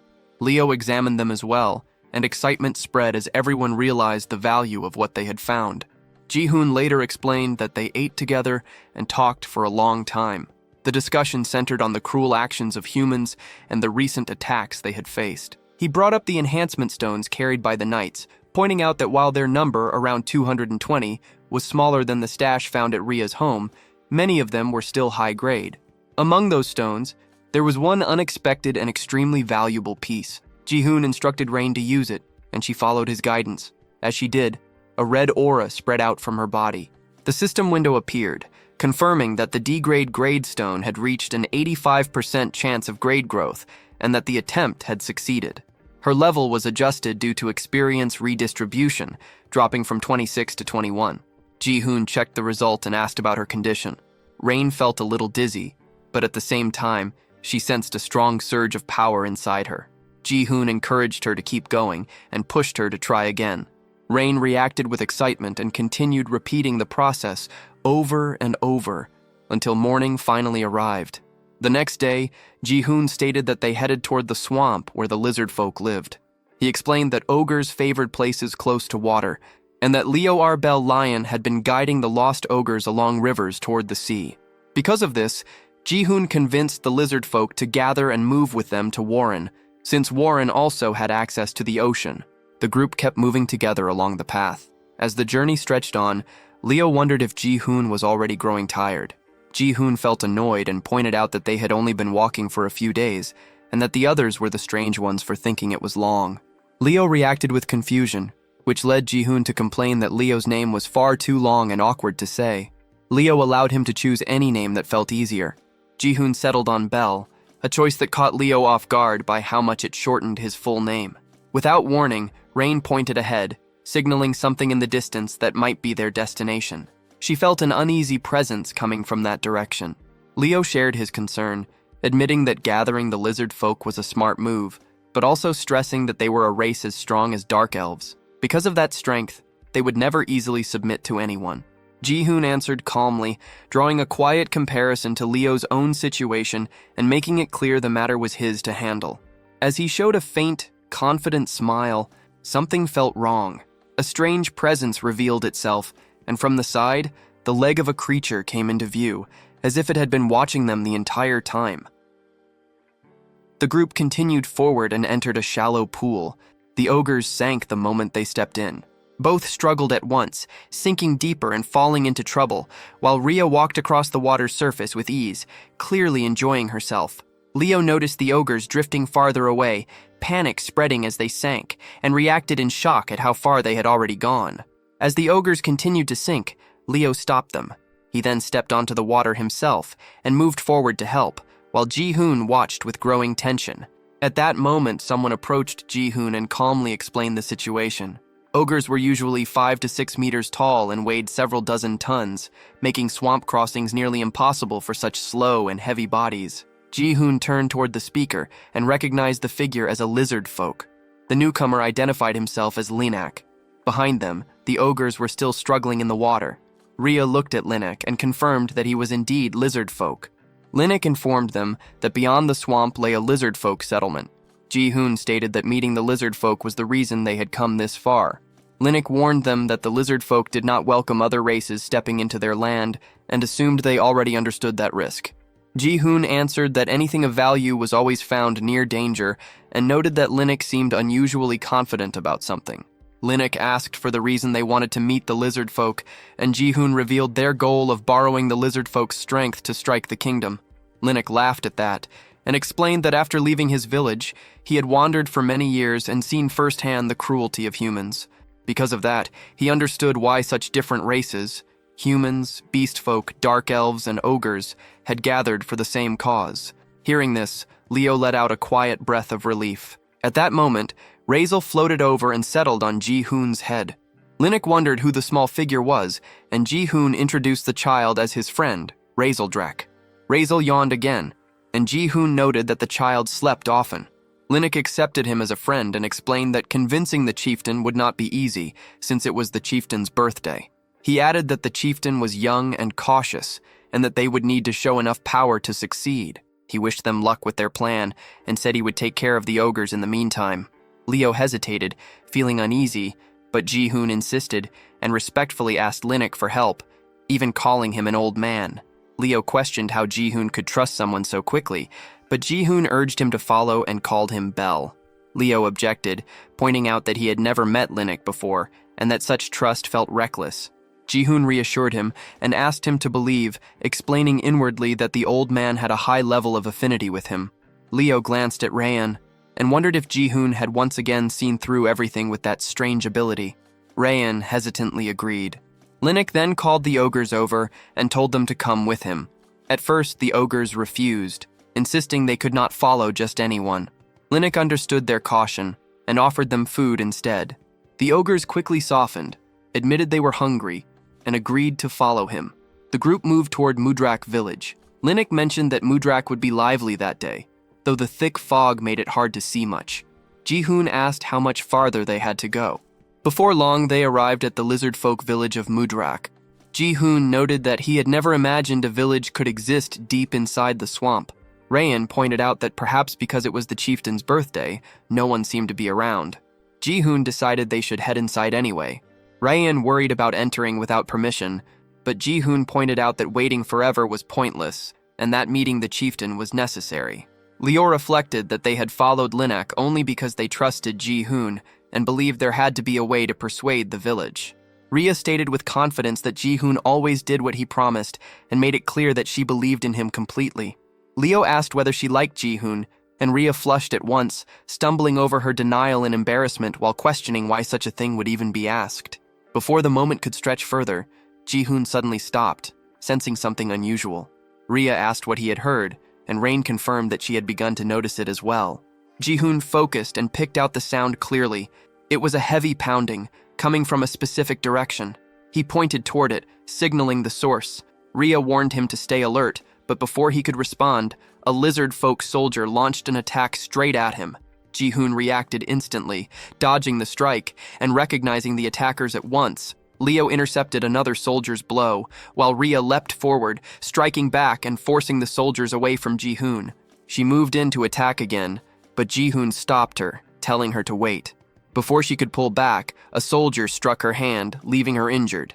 Jiune quickly addressed the soldiers, making it clear they had not come to fight, only to meet the chieftain. One soldier noticed that a human was speaking their language and decided that this alone marked him not as a guest, but as a criminal. The soldiers judged the group as intruders rather than visitors. Chains were placed on all of them, and they were dragged away. As they were taken, Jiune noted inwardly that even the weakest soldier among them was far beyond their level. That alone told him they had reached the right place. He also realized that the pounding sound he had sensed came from here. Leo grew annoyed and remarked that the lizard folk were throwing an extremely noisy birthday celebration. A soldier snapped at them to stop talking and move faster. They were led into an arena. Inside, a kingdom knight was already locked in combat with a lizard folk warrior. In one clean motion, the lizard folk cut the knight's throat. Jiune stared at the scene, stunned, trying to understand why a kingdom knight was here at all. The lizard folk warrior who delivered the killing blow bowed deeply before Lyrak and offered birthday wishes. Lord Lyrak continued eating his fish, calmly observing that the warrior's edge had grown sharper. He praised the fight as a fine, bloody display worthy of a true lizard folk. Another lizard folk called out for the next match to begin. A warrior stepped up to the caged kingdom knights and challenged any of them willing to fight to come forward. The knights, unable to understand his words, shouted in anger, telling him to go away while shaking in fear. Among them, a female soldier trembled uncontrollably. At that moment, the lizard folk soldiers who had captured Jihune's group arrived before Lyrak and announced that they had apprehended intruders. Lyrak's attendant inspected the bound group and demanded an explanation, pointing out that Mudrak lay deep within the swamp, that no one came there without reason, and that their tribe did not welcome outsiders. He pressed them again, insisting on knowing their purpose. Jiune assessed the soldiers watching from the stands. Their levels ranged from 30 to the mid-30s, with ranks spanning from C to A, and their combined force was far greater than he had expected. Yet the real shock came from the lizard folk chieftain himself. Jiune realized that the one seated before them was S rank, level 36. Lyrak's face hardened as he wiped blood from himself and demanded to know why they had entered Mudrak. Jiune answered plainly that they needed the strength of the lizard folk. Lyrak burst out laughing, and the entire tribe followed his lead. Rhea bristled in anger, demanding to know what was so amusing, while Rain panicked and tried to stop her. Leo urged Rhea to stay calm, reminding her that this was only the beginning. Rhea questioned what kind of beginning this was, and Leo clarified that it was a negotiation where their lives were on the line. Lyrak kept laughing, clearly entertained by Jihune's claim that he needed power, and pressed him to see if that was all he had to say. Jiune lowered his head, deciding inwardly that they had to move boldly. Once they bowed, they would never stand as equals again. This world followed the same rules as the game, and that meant Jihoon had already met the basic conditions needed to lead the lizard folk. Jihoon then declared that all lizard folk would fall under him. At once, a soldier thrust a spear to Jihoon's throat, calling him an insolent fool for daring to insult the chieftain and the tribe. Rain froze at the sight, nearly losing consciousness, while Rhea stared in disbelief. Leo understood then that Jihoon was using the method he had hinted at earlier. A soldier insisted there was nothing more to hear, and suggested ending their lives on the spot. Jihoon and Lirak locked eyes, cold and unmoving. After a moment, Lirak ordered the soldiers to lower their weapons. He stated that his decision was the decision of all lizard folk, and whatever choice he made, the tribe would follow. Jihoon replied that he held power, then turned the question back on the chieftain. If every lizard folk followed Lirak, then whom did Lirak himself follow? A soldier rushed forward in rage, accusing Jihoon of arrogance. Jihoon remained calm and called out to Rizeldrak. Lirak reacted with confusion at the name. Jihoon repeated it, pointing out the being floating above his head as Rizeldrak. He explained that the lizard folk worshipped dragons, the very beings they revered. Lirak hesitated, disbelief crossing his face, and questioned whether it truly was a dragon. Leo turned toward Rhea in shock, repeating the word dragon in his mind. He recalled the legendary dragon race and wondered if Rizeldrak belonged to it. Rhea reminded him that he had already witnessed that massive attack earlier and still failed to understand what he was seeing. Leo admitted that the earlier attack had been overwhelming, but he also recalled that the dragon race had disappeared more than 100 years ago. From his parents' stories, dragons were described as massive beings with huge wings, capable of wiping out entire villages with a single breath. Because of that image, he could not accept that the small creature floating before him was truly a dragon.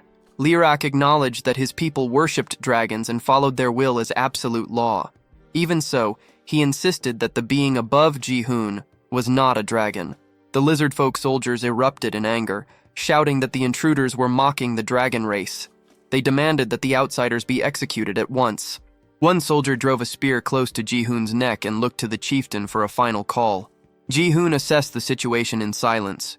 He questioned how the lizard folk chieftain could fail to recognize a dragon at all, wondering whether Lirak truly did not know, or if he was only pretending not to. Lirak suddenly paused, then announced that a more entertaining idea had come to him. He mentioned that there were still 4 prisoners awaiting execution. Rain echoed the words in shock, understanding what death row prisoners meant. The soldiers ordered the remaining kingdom knights to step forward. Lirak explained that not long ago, those same knights had broken into Mudra, stolen their treasure, and slaughtered a young warrior without mercy. He declared that a fight would decide their fate, and whoever survived would be spared. The surviving kingdom knights moved forward to face Jihoon's group. Leon protested, questioning why they were being forced into battle, but a soldier shut him down, reminding him that intruders had no right to refuse. Jihoon accepted the situation, deciding that it no longer mattered whether the lizard folk believed the truth or not. Leon begged Jihoon to say something. Jihoon chose his response carefully. He would prove it himself by showing them the true power of a dragon. Humans and beast folk stood facing each other inside the arena, the air thick and tense, like the quiet pause before a tournament fight that everyone knew would turn violent. Among the humans, a yellow-haired knight stared at the beast folk with smug confidence, talking as if victory would really spare his life. Beside him, a heavily armored knight thought grimly about his situation. He had been meant to die, yet now there was a slim chance to survive, as if fate had flipped into a twisted gamble with slightly better odds. Their meaningless chatter grated on their female teammate, whose irritation showed clearly as her patience with their arrogance ran thin. The armored knight then sized up the beast folk with cold judgment, dismissing everyone except the dark elf as weak, delivering his opinion like an unwanted ranking announcement. The yellow-haired knight stepped forward eagerly, claiming the first fight for himself and calling for an opponent. He provoked them openly, throwing insults and labeling the beast folk as savages. Rhea reacted at once, anger flashing across her face as she bristled at his tone and mocking grin.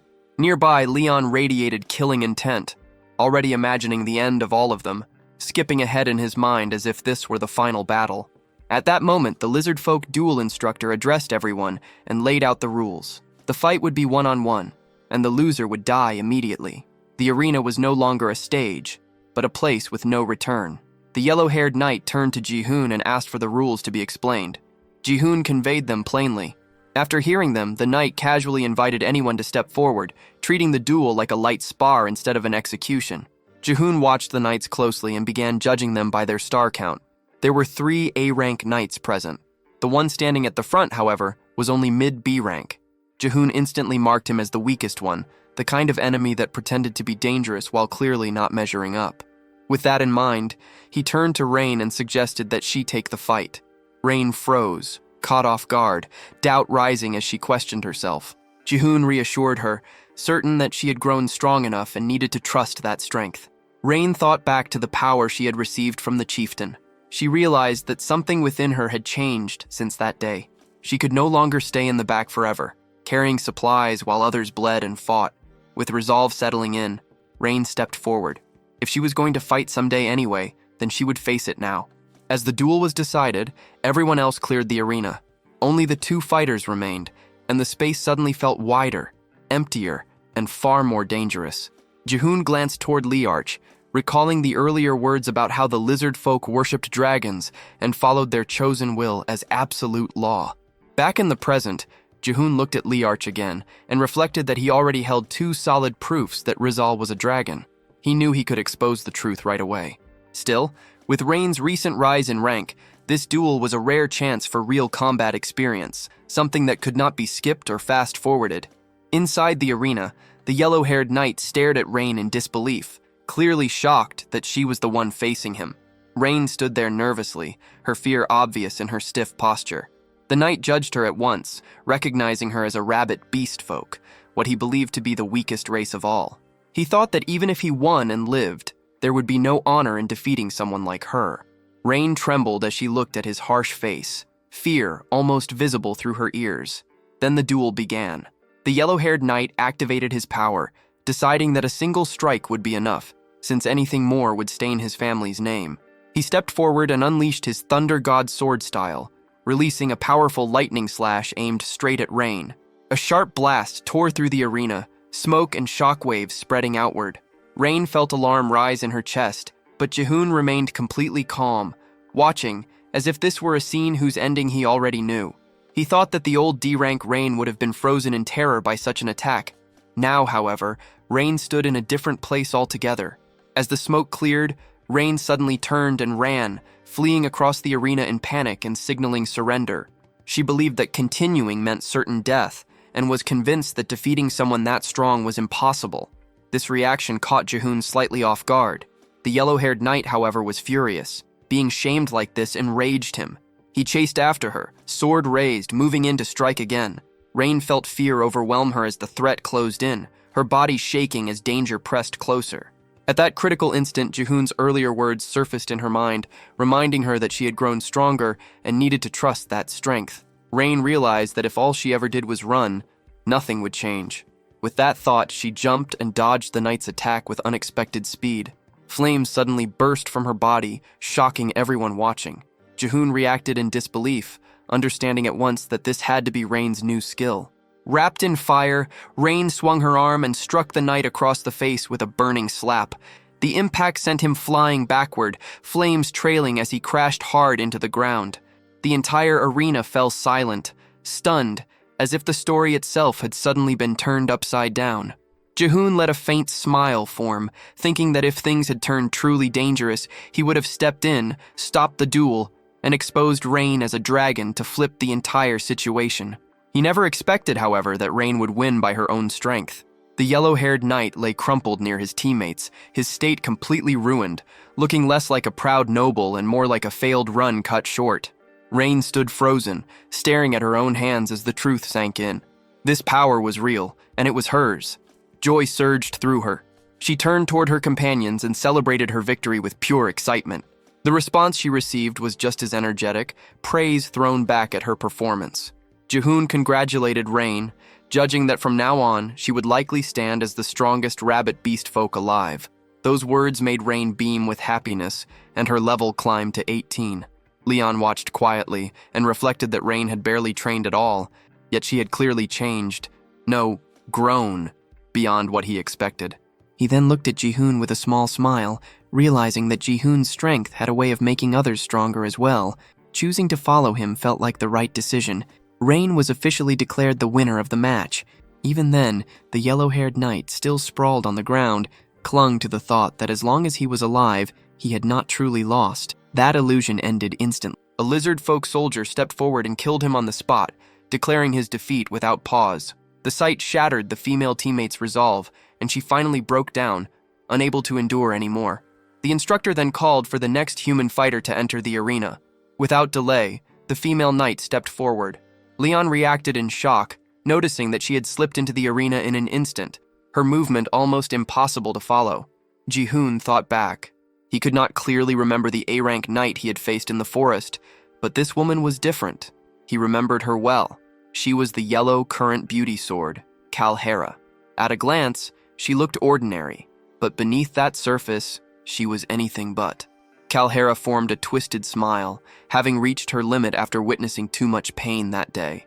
She wanted to feel that sensation again. Jihoon analyzed her further and identified her nature at once. She was a sadist, someone who drew pleasure from inflicting pain, turning the arena into her personal playground. Kalhera blushed faintly and pointed straight at Jihoon, marking him as the leader. Jihoon reacted with clear surprise as he realized she was challenging him directly. Rhea watched Kalhera closely and felt uneasy. Something about that woman was wrong, especially the way she stared at Jihoon with such a disturbing expression. The fight instructor turned toward Jihoon and asked what Kalhera had said. Jihoon answered calmly, explaining that Kalhera wanted to fight him. Hearing this, the instructor told Jihoon that if he intended to fight, he should step down into the arena himself. Jihoon began to think carefully. Kalhera was a knight from the upper tier of A rank, and on top of that, she was fully armed with specialized A-rank equipment.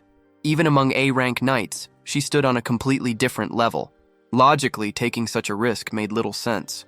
Still, no matter how strong Kalhera was, she could not endure a dragon's breath at that distance. All Jihoon needed was to shut down her high-speed movement skill, Current Shift. His tools were simple: his durable body and Risaldrak's single-strike power. If he won, the experience gained would be enormous. The thought crossed his mind whether he should attempt it. Jihoon then stated that he always fought together with Risaldrak. Kalhera reacted with interest, seeing this as something that would double the fun. Before moving, Jihoon borrowed Belle's sword. Leon warned him that the woman was dangerous. Jihoon acknowledged this and walked toward the arena without hesitation. As Jihoon moved, Liarch, resting atop his head, glanced at Risaldrak and was pulled back into memories of his childhood. He remembered his mother telling him that their people had once been saved, and that those beings had shared their power with them. She had said that when Liarch grew older, he too would be able to use that power. Back then, the young Liarch had wondered if that was really possible for him. Returning to the present, Liarch dismissed those thoughts as foolish nostalgia. Before the battle started, Jihoon raised an important concern. He asked what would happen if spectators among the lizard folk were killed during the fight.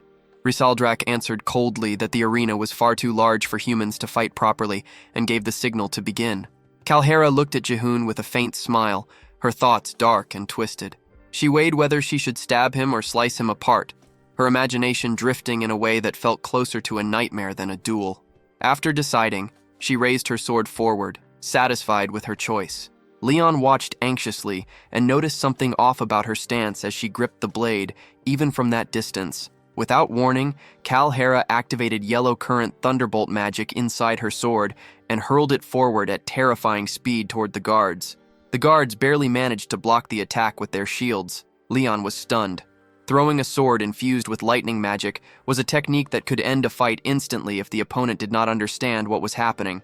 Leon assumed Jihoon had dodged the attack. Rhea corrected him at once, pointing out that Jihoon had not moved at all. Leon was left confused. The view then revealed a thin cut on Jihoon's cheek. Kalhera smiled, finding the situation odd. She realized that Jihoon had known she would miss and had chosen not to avoid it on purpose. Jihoon watched her closely. Kalhera belonged to the 4th Division of the Cancer Knights and served as vice-captain. She was widely known as the Beauty of the Yellow Current. Yet among those who truly understood her nature, she carried a different name: the Seizure Spectator. She specialized in inflicting pain, using a cruel fighting style that dragged death out slowly. She never ended her opponents quickly, a fact known only to a small circle. 80% of those who faced her never survived. There was no way Jihoon could have predicted her miss and deliberately stayed still. Calhera smirked and decided to remove the irritating obstacle first. Jiune felt a surge of shock at her sudden killing intent.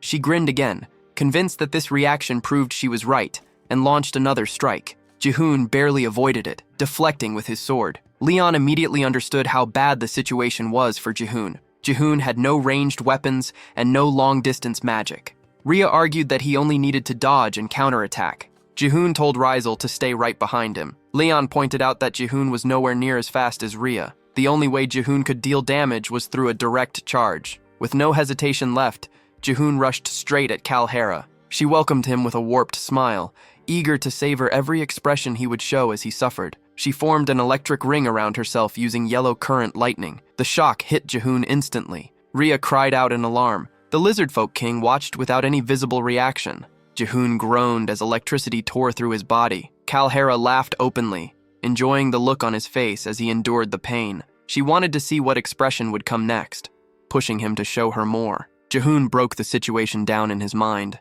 Electric Ring was a skill with heavy magic consumption. Calhera would likely enjoy it until her opponent was close to collapsing, then stop.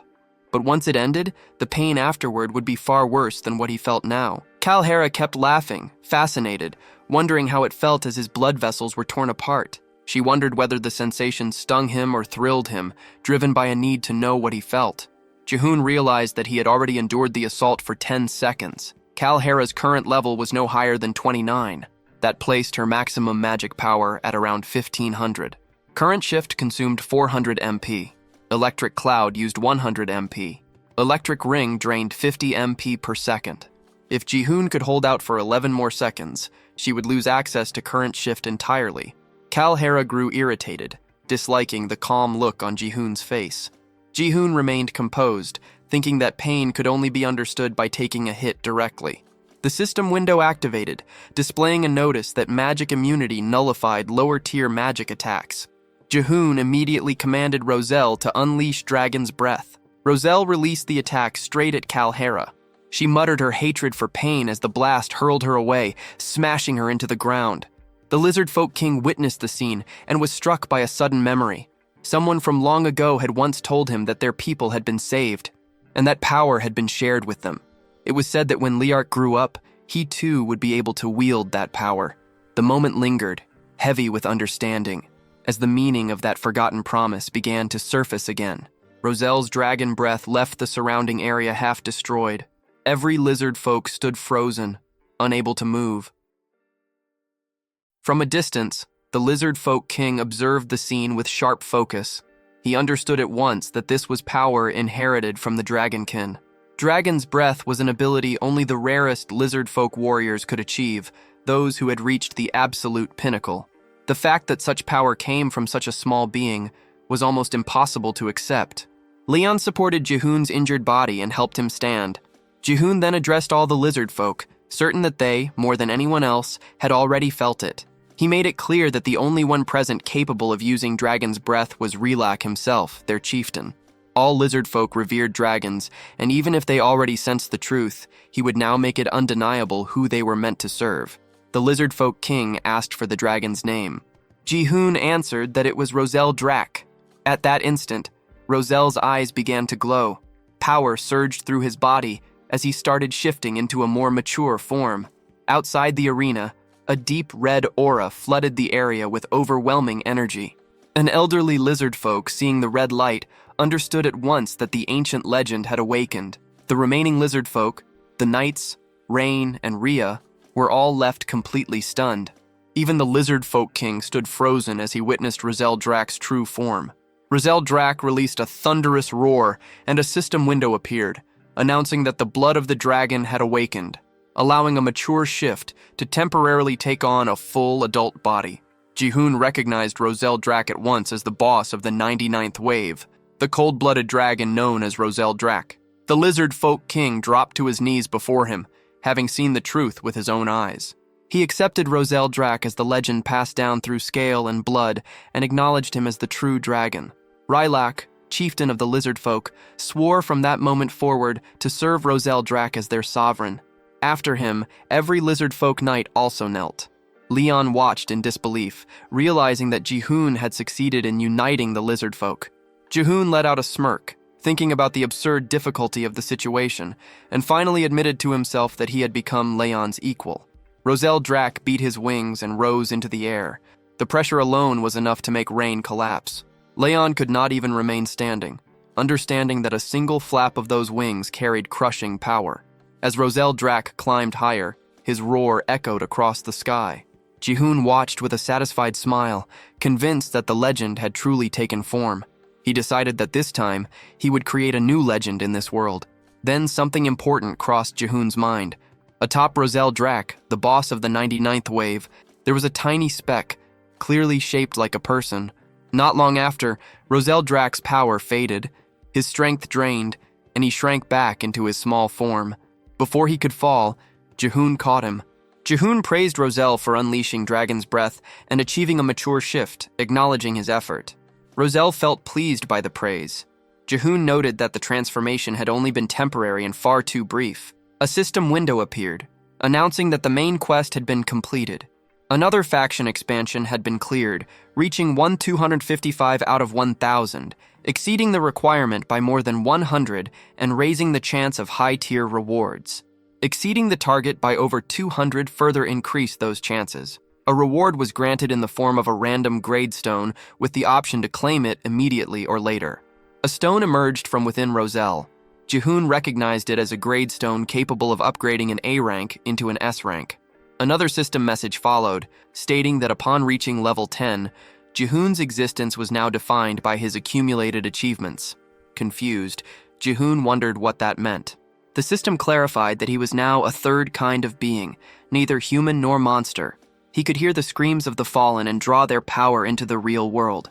With that, his new classification was revealed as a soulbinder. His HP and MP values appeared alongside the change. The scene flowed smoothly into celebration. The lizard folk prepared a massive feast. Relok invited everyone to eat freely, treating them as honored guests. Gratitude was shown toward Relok in return. Leon noticed Jiune eating far more than usual and questioned it. Rain answered that the chief must have been starving, so it only made sense. The sheer amount of meat left everyone stunned, and excitement spread as they rushed toward the food. Leon and the others joined in without hesitation, unable to resist. Before long, everyone finished eating, completely full. After the meal, Jiune asked where Rizal was. Leon pointed toward the temple. Jiune looked up and saw the lizard folk fanning Rizal with leaves, feeding him, calling him the Dragon King, and asking if he needed anything. Jiune was shocked to realize this had been going on the whole time. Leon pointed out that it looked like the lizard folk were following Rizal, not Jiune. Jiune laughed it off, treating it lightly, and saying they were simply honored guests, nothing more than visitors.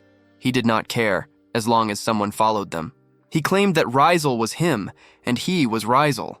Leon questioned what that was even supposed to mean.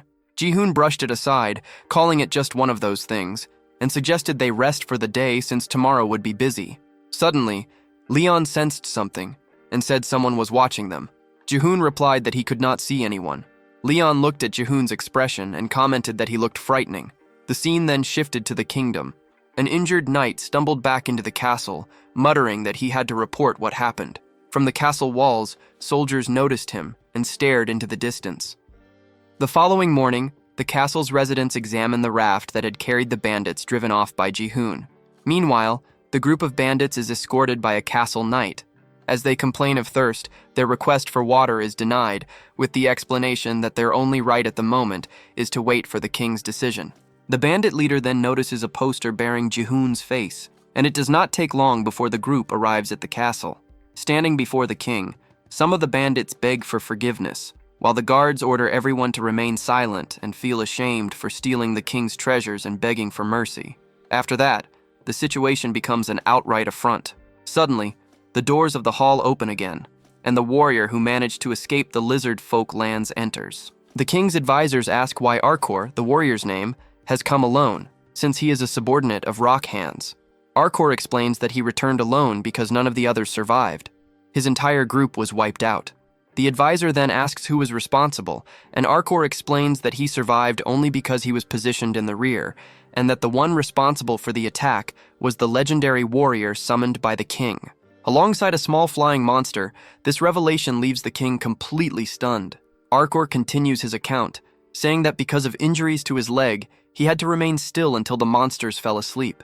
Before leaving, he overheard the plans of the group led by the legendary hero, whose intention was to gather monsters and attack the king's empire. The advisors debate the fact that the legendary warrior is alive, and are confused to learn that he is amassing monsters.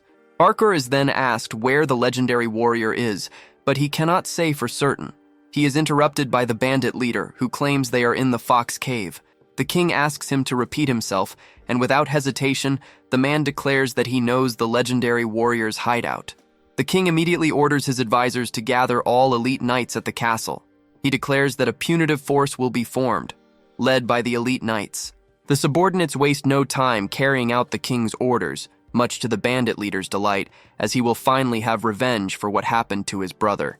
Before long, Ares is interrupted from organizing the defenses to receive the royal summons that the king is calling everyone together. Urus also has his training cut short for the meeting, and little by little the message reaches each of the heroes, including Bianca, who hardly appears old enough to be an elite warrior, and who is interrupted while practicing her painting. At last, the message reaches Sir Cancer as well, who seems to be in a private moment, his bath interrupted. He is not shaken by the situation. On the contrary, he expresses excitement at the news that something interesting is finally happening. Back in the lizard folk lands, Leon prepares to depart to meet Mudra and then return to the group. Before he can leave, Rain shows interest in accompanying him. Jiune asks why Rain wants to go with Leon, and she explains that the lizard folk lands are too damp and slimy, and that she wants some fresh air. Jihoon is surprised by her reasoning and asks whether Rhea would like to go as well. She promptly refuses, saying she is fine where they are. As the group splits up, Rhea asks whether the clothes Jihoon is wearing are new. The hero explains that he borrowed them since his own clothes were completely destroyed during the battle, and the lizard folk said they had some human clothes stored away. Rhea remarks that the outfit suits Jihoon well, leaving him embarrassed. As they walk on, the pair is surprised by a guard giving orders to a prisoner. Jihoon asks what is happening, and the guard replies that it is nothing important. Jihoon ignores the incident and continues on, while the guard finds it strange that the hero addressed him by name. Before Jihoon can walk away, however, the prisoner calls out to him, claiming he only needs to use the bathroom. Jihoon sympathizes with the situation and helps the prisoner, taking responsibility for resolving the matter. Before leaving, he even asks the other prisoners whether any of them would like to go as well. They reply that they do not need to. After that, he turned toward the knight, clearly surprised that the man was still breathing after losing. The knight showed gratitude for Jihoon's help, but Jihoon brushed it off, treating the need to relieve oneself as nothing unusual. Soon they realized the place had no proper bathrooms. With no better option, they moved into a narrow back alley. When they arrived, the knight froze, which made Jihoon understand that privacy was needed. Jihoon told Rhea to step away and said he would keep watch alone, since her presence could make things awkward. The knight insisted there was no plan to escape and asked both of them to clear the area instead. Jihoon and Rhea moved aside and waited near a building, casually acknowledging the lizard men who passed by. Rhea questioned whether prisoners on death row deserved this level of care. Jihoon explained that showing kindness now would make them less guarded later. He added that execution was unlikely, since all high-ranking knights came from noble families. That made them valuable captives. Hearing this, Rhea felt relieved, admitting she had assumed Jihoon was acting kindly just because they were human. At that moment, a snake slid up behind the knight. A sharp scream followed, and Jihoon and Rhea rushed over to see what was happening. What they found stunned them. The knight was actually a woman. She revealed that ordinary women were not allowed to become knights, so she had disguised herself as a man to enter the order.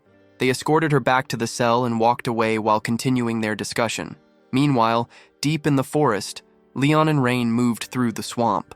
Rain commented on Leon's unexpectedly gentle nature, pointing out how concerned he seemed about the monsters. Leon replied that he had made a promise and intended to take responsibility by guiding them properly. As they advanced, a strange figure suddenly appeared in their path and questioned their presence in the area. Back at Chief Lyrak's home, Jihoon struggled to understand why Lyrak kept refusing, despite already knowing about the cruelty of human actions. Jihoon stated that Rizzle shared his view, meaning they had no choice but to obey the dragon's will. Lyrak admitted he had not known such events were happening beyond Mudrak. But Jihoon pressed on, stating that humans had invaded their land, killed young warriors, and attempted to loot their territory. He challenged Lirak's hesitation, suggesting fear of conflict.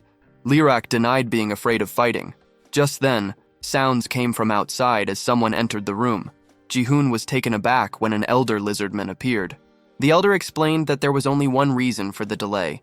The lizard folk had never once traveled beyond Mudrak.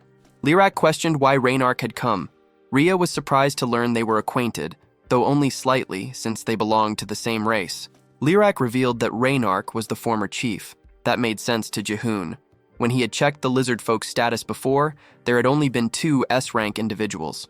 Lirak explained that the position of chief was decided through combat, and the one who lost was forced to leave the tribe. He questioned why Reinark had come back after losing. Reinark made his intent clear by returning as a challenger and demanding another duel. The speed at which everything unfolded caught Jiune off guard. Soon after, they moved into the battle arena. The situation surprised him, but it also worked in his favor. This was a rare chance to see the real fighting strength of the lizard folk. Lirak showed no restraint. He made it clear that there was no forgiveness for those who failed to know their place and triggered his primeval transformation, his body swelling and reshaping into a massive T-Rex. Reinark answered in kind, declaring that he would prove the strength of someone who had fully adapted to their surroundings. As Jiune watched, he noticed several lizard folk dressed as priests standing around the arena. There were 4 of them, placed evenly apart. He quickly realized they were setting up a barrier. During his own duel, nothing like this had been used. The priests later clarified that a chieftain's duel without protection could destroy the village itself. That explanation reminded Jiune of something important. Lirak was capable of using dragon breath. In a fight where that kind of power could be unleashed freely, a barrier was not optional. It was necessary. Jiune opened his system window. After the battle with Kalhera, 2 more party members had been added. He considered adding the Elder as well, but it was still impossible. Lirak had not joined the Warren faction yet, which meant he was not officially an ally. Still, this battle itself had value. Watching Lirak fight meant gaining experience from an S-rank, high-level monster. Lirak questioned whether one defeat had not been enough for Reinark and made it clear that shame should have kept him away. Once again, he showed no mercy and fully activated his transformation, towering as a colossal T-Rex. Reinark answered by activating his own ability. At the same time, the priests sealed the arena completely. The barrier shocked Jiune. It was so dense that not even smoke could escape. When Lirak transformed, thick smoke flooded the space inside. The amount was overwhelming, far beyond anything Jiune had seen when the Rat Tribe members had awakened. Then Reinark transformed as well. Another T-Rex emerged. Sweat formed on Jihune's back as he took it in. 2 massive beasts now faced each other. Lirak slammed his foot into the ground and charged forward, jaws wide open as he aimed to crush Reinark in a single bite. Reinark dodged at the last moment and twisted his body into a counterattack, snapping his own jaws toward Lirak. Before the bite could land, Lirak whipped his tail sideways. The impact sent Reinark flying straight into the barrier with a heavy crash. Lirak did not slow down. He rushed in again, both monsters forcing their power higher. As the clash continued, Lirak's arm expanded further, growing thicker and heavier, and he drove it down, smashing Reinark's head hard into the ground. Jiune quickly saw that the Elder stood no chance against Lirak. Even though Reinark's level was higher, the gap between them was clear. Among S-ranks, their stats were built differently. Lirak's raw physical strength was far beyond anything else on the field. Reinark, however, held the advantage in magic power, surpassing Lirak in that area alone. Without warning, lightning flooded the entire barrier. The 2 stood facing each other again, Lirak's hold finally broken. Reinark acknowledged how much stronger Lirak had become since their last fight, but Lirak showed no reaction, only fixing him with a cold stare. Reinark reflected on how he had been driven out after losing his title and forced into the outside world for the first time. Accustomed to darkness and damp ground, the open world had been brutal. Harsh sunlight burned away the moisture in his skin, and the heat and bloodshed of monsters pushed him into madness, dulling both his senses and judgment. That was when Jiune realized his mistake. He had not thought about the role of the environment. He had finally gathered allies, but leaving the swamp would weaken them. Still, Reinark believed adaptation was possible. That idea made Lirak uneasy, as it implied abandoning Mudrak itself. Lirak remembered the stories Jiune had shared about other villages beyond their land, Yet he knew better than anyone that not all lizard folk could adapt as Reynark had. As chief, he carried the weight of their survival. He could not gamble with the lives of his warriors for a reckless choice. Reynark challenged that thinking, suggesting that the power inherited from the dragon was meant for more than simple self-defense. That thought stirred memories in Lyrak. His mother's old tales spoke of dragons who saved their people and shared their strength. It made him wonder if their role was not only to endure, but also to protect others, just as they once had been protected. Still, Lyrak held firm. Authority belonged to the chief alone. If Reynark wanted to prove anything, it had to be done through strength. The elder shared that belief. This was the way it had always been. Both sides began gathering dragon breath. Reynark fully awakened as he watched the power rise. In the next instant, both unleashed their attacks. The collision shook the arena, the ground trembling under the force. Fear spread as power gathered too tightly in one place. Then it snapped. The energy went wild, exploding outward. The blast tore through the barrier and shot into the sky, shaking the land so violently that many believed an earthquake had struck. Far away, Leon and Rayan sensed it coming from the arena. Worry hit them at once. Leon rushed ahead, leaving Rayan to handle the orcs. Back at the arena, Jiune saw how close the barrier had come to breaking from the shock alone. Still, all eyes searched for the result. Thick smoke covered the battlefield. Slowly, it thinned. Only one lizard man remained standing. He claimed his place as chief, making it clear that even a single defeat would never be accepted. Lyrak stood over Reynark, trident lowered to his throat, waiting for his final stance. Reynark accepted the outcome. He believed the lizard folk were strong by nature, and that strength would allow them to adapt, no matter what future awaited them. Reynark understood that from the very start, his goal had never been the position of chief. What he had seen beyond their land was the real issue, and his only wish was to keep that same disaster from reaching Mudra.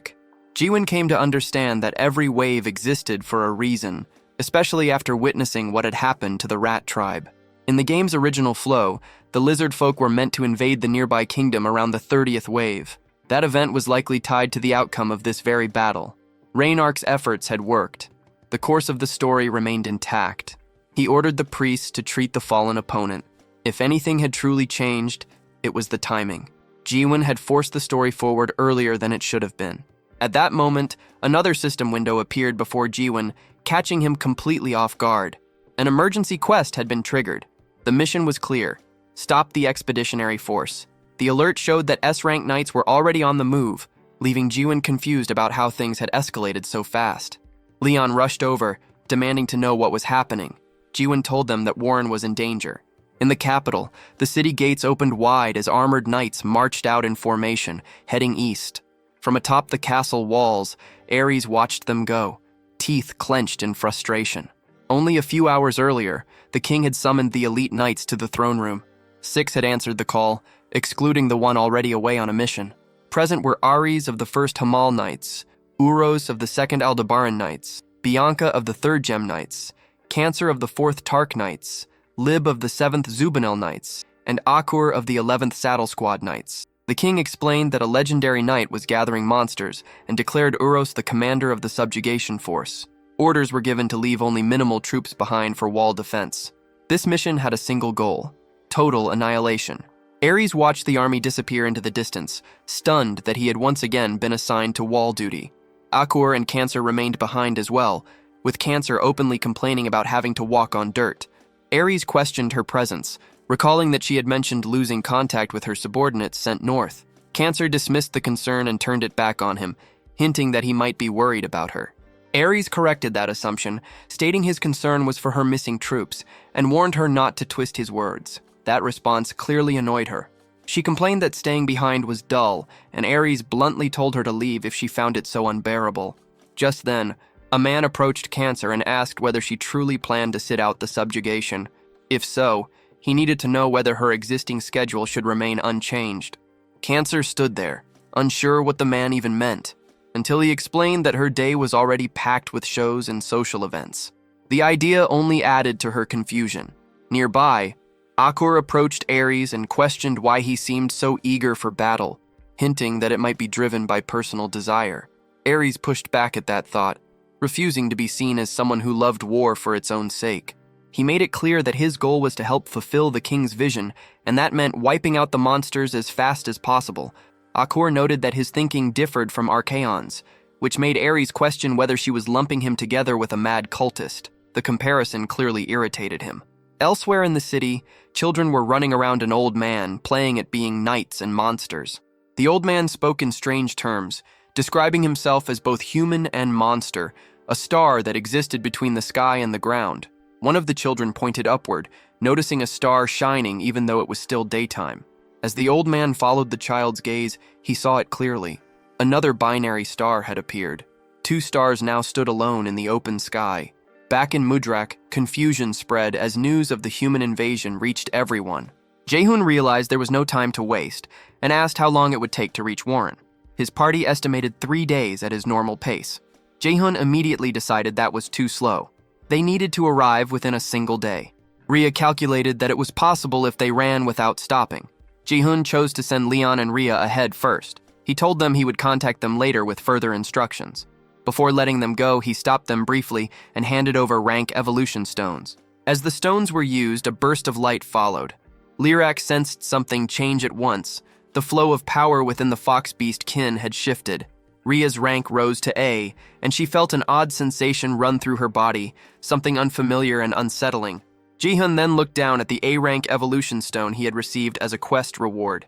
It was an ultra-rare item, capable of pushing an A-rank being into S-rank territory, though the chance of success was only 35%. A clash with an S-rank knight was unavoidable in the coming fight. He already knew who would appear. Lib of Libra, the strongest in single combat. To stand a chance against Lib, they needed an S-rank melee fighter with extreme speed. There was no other option. Jiune silently wished for the stone to work. Soon after, Leon and Rhea departed, heading out first to assess the situation and react as needed. Still, Jiune knew that scouting alone would not be enough. To truly win the war, they would need a powerful army to lead it. Lyrak then asked whether the humans were truly attacking. Jiune explained that by now, many races must have gathered in Warren. Beastkin, rat tribe members, slimes, goblins, and others would all be there. That was why he was worried. After hearing this, Lyrak made his decision. He said that he would go as well, catching Jiune completely off guard. He ordered the priest to gather the warriors and declared that he would lead them himself as they left Mudra. Hearing that eased Jihune's tension. The priests objected at once, warning that Lyrak's condition was unstable and that he needed at least a week of treatment before moving again. Lyrak ignored the concern. His decision was already made. This would be their first war beyond Mudra, and he believed the chief had to stand at the front. Right after, blood spilled from his mouth as he coughed. The priests grew alarmed, pointing out that he had taken the full force of a dragon's breath head-on and needed rest above all else. At that moment, Dirac stepped forward and offered to lead the warriors in his place. Jiune evaluated him. Setting aside the 2 S-rank chiefs, Dirac was clearly the strongest among the A-ranks. His level stood far above the rest, marking him as the most likely next candidate for chief. Lyrak acknowledged that Dirac was more than capable of replacing him. Dirac answered with absolute resolve, stating that he would claim victory even if it cost him his life. Lyrak accepted that resolve without hesitation and told him to fall on the battlefield if that was what it took. Dirac took those words seriously, declaring that he would never bow to the environment itself. Jiune then headed toward Rain. She mentioned that she had seen Leon and Rhea sprinting earlier and sensed that something serious was happening. When she turned around, she froze. A full lizard folk force stood assembled behind her. Jiune explained that they were moving toward Warren. Rain worried about the goblins left behind, but Jiune reassured her that the lizard folk would handle them. Dirac then told Jiune to climb onto his back, stating they would move at full speed. A female lizard folk approached Rain and told her to do the same. With that, the group set off across the open plains under the bright sun. The moment they stepped into the light, the lizard folk felt their skin dry and crack as moisture drained away. Unease spread through the ranks. Dirac pushed them forward, telling them not to fear the sun. They were Mudrak's elite. The warriors lifted their heads and surged ahead, charging toward their goal. 50 of Mudrak's finest fighters moved as one, all A ranks level 30 and above. They would win through strength, not numbers, sending a clear message to the human army to wait. They were on their way.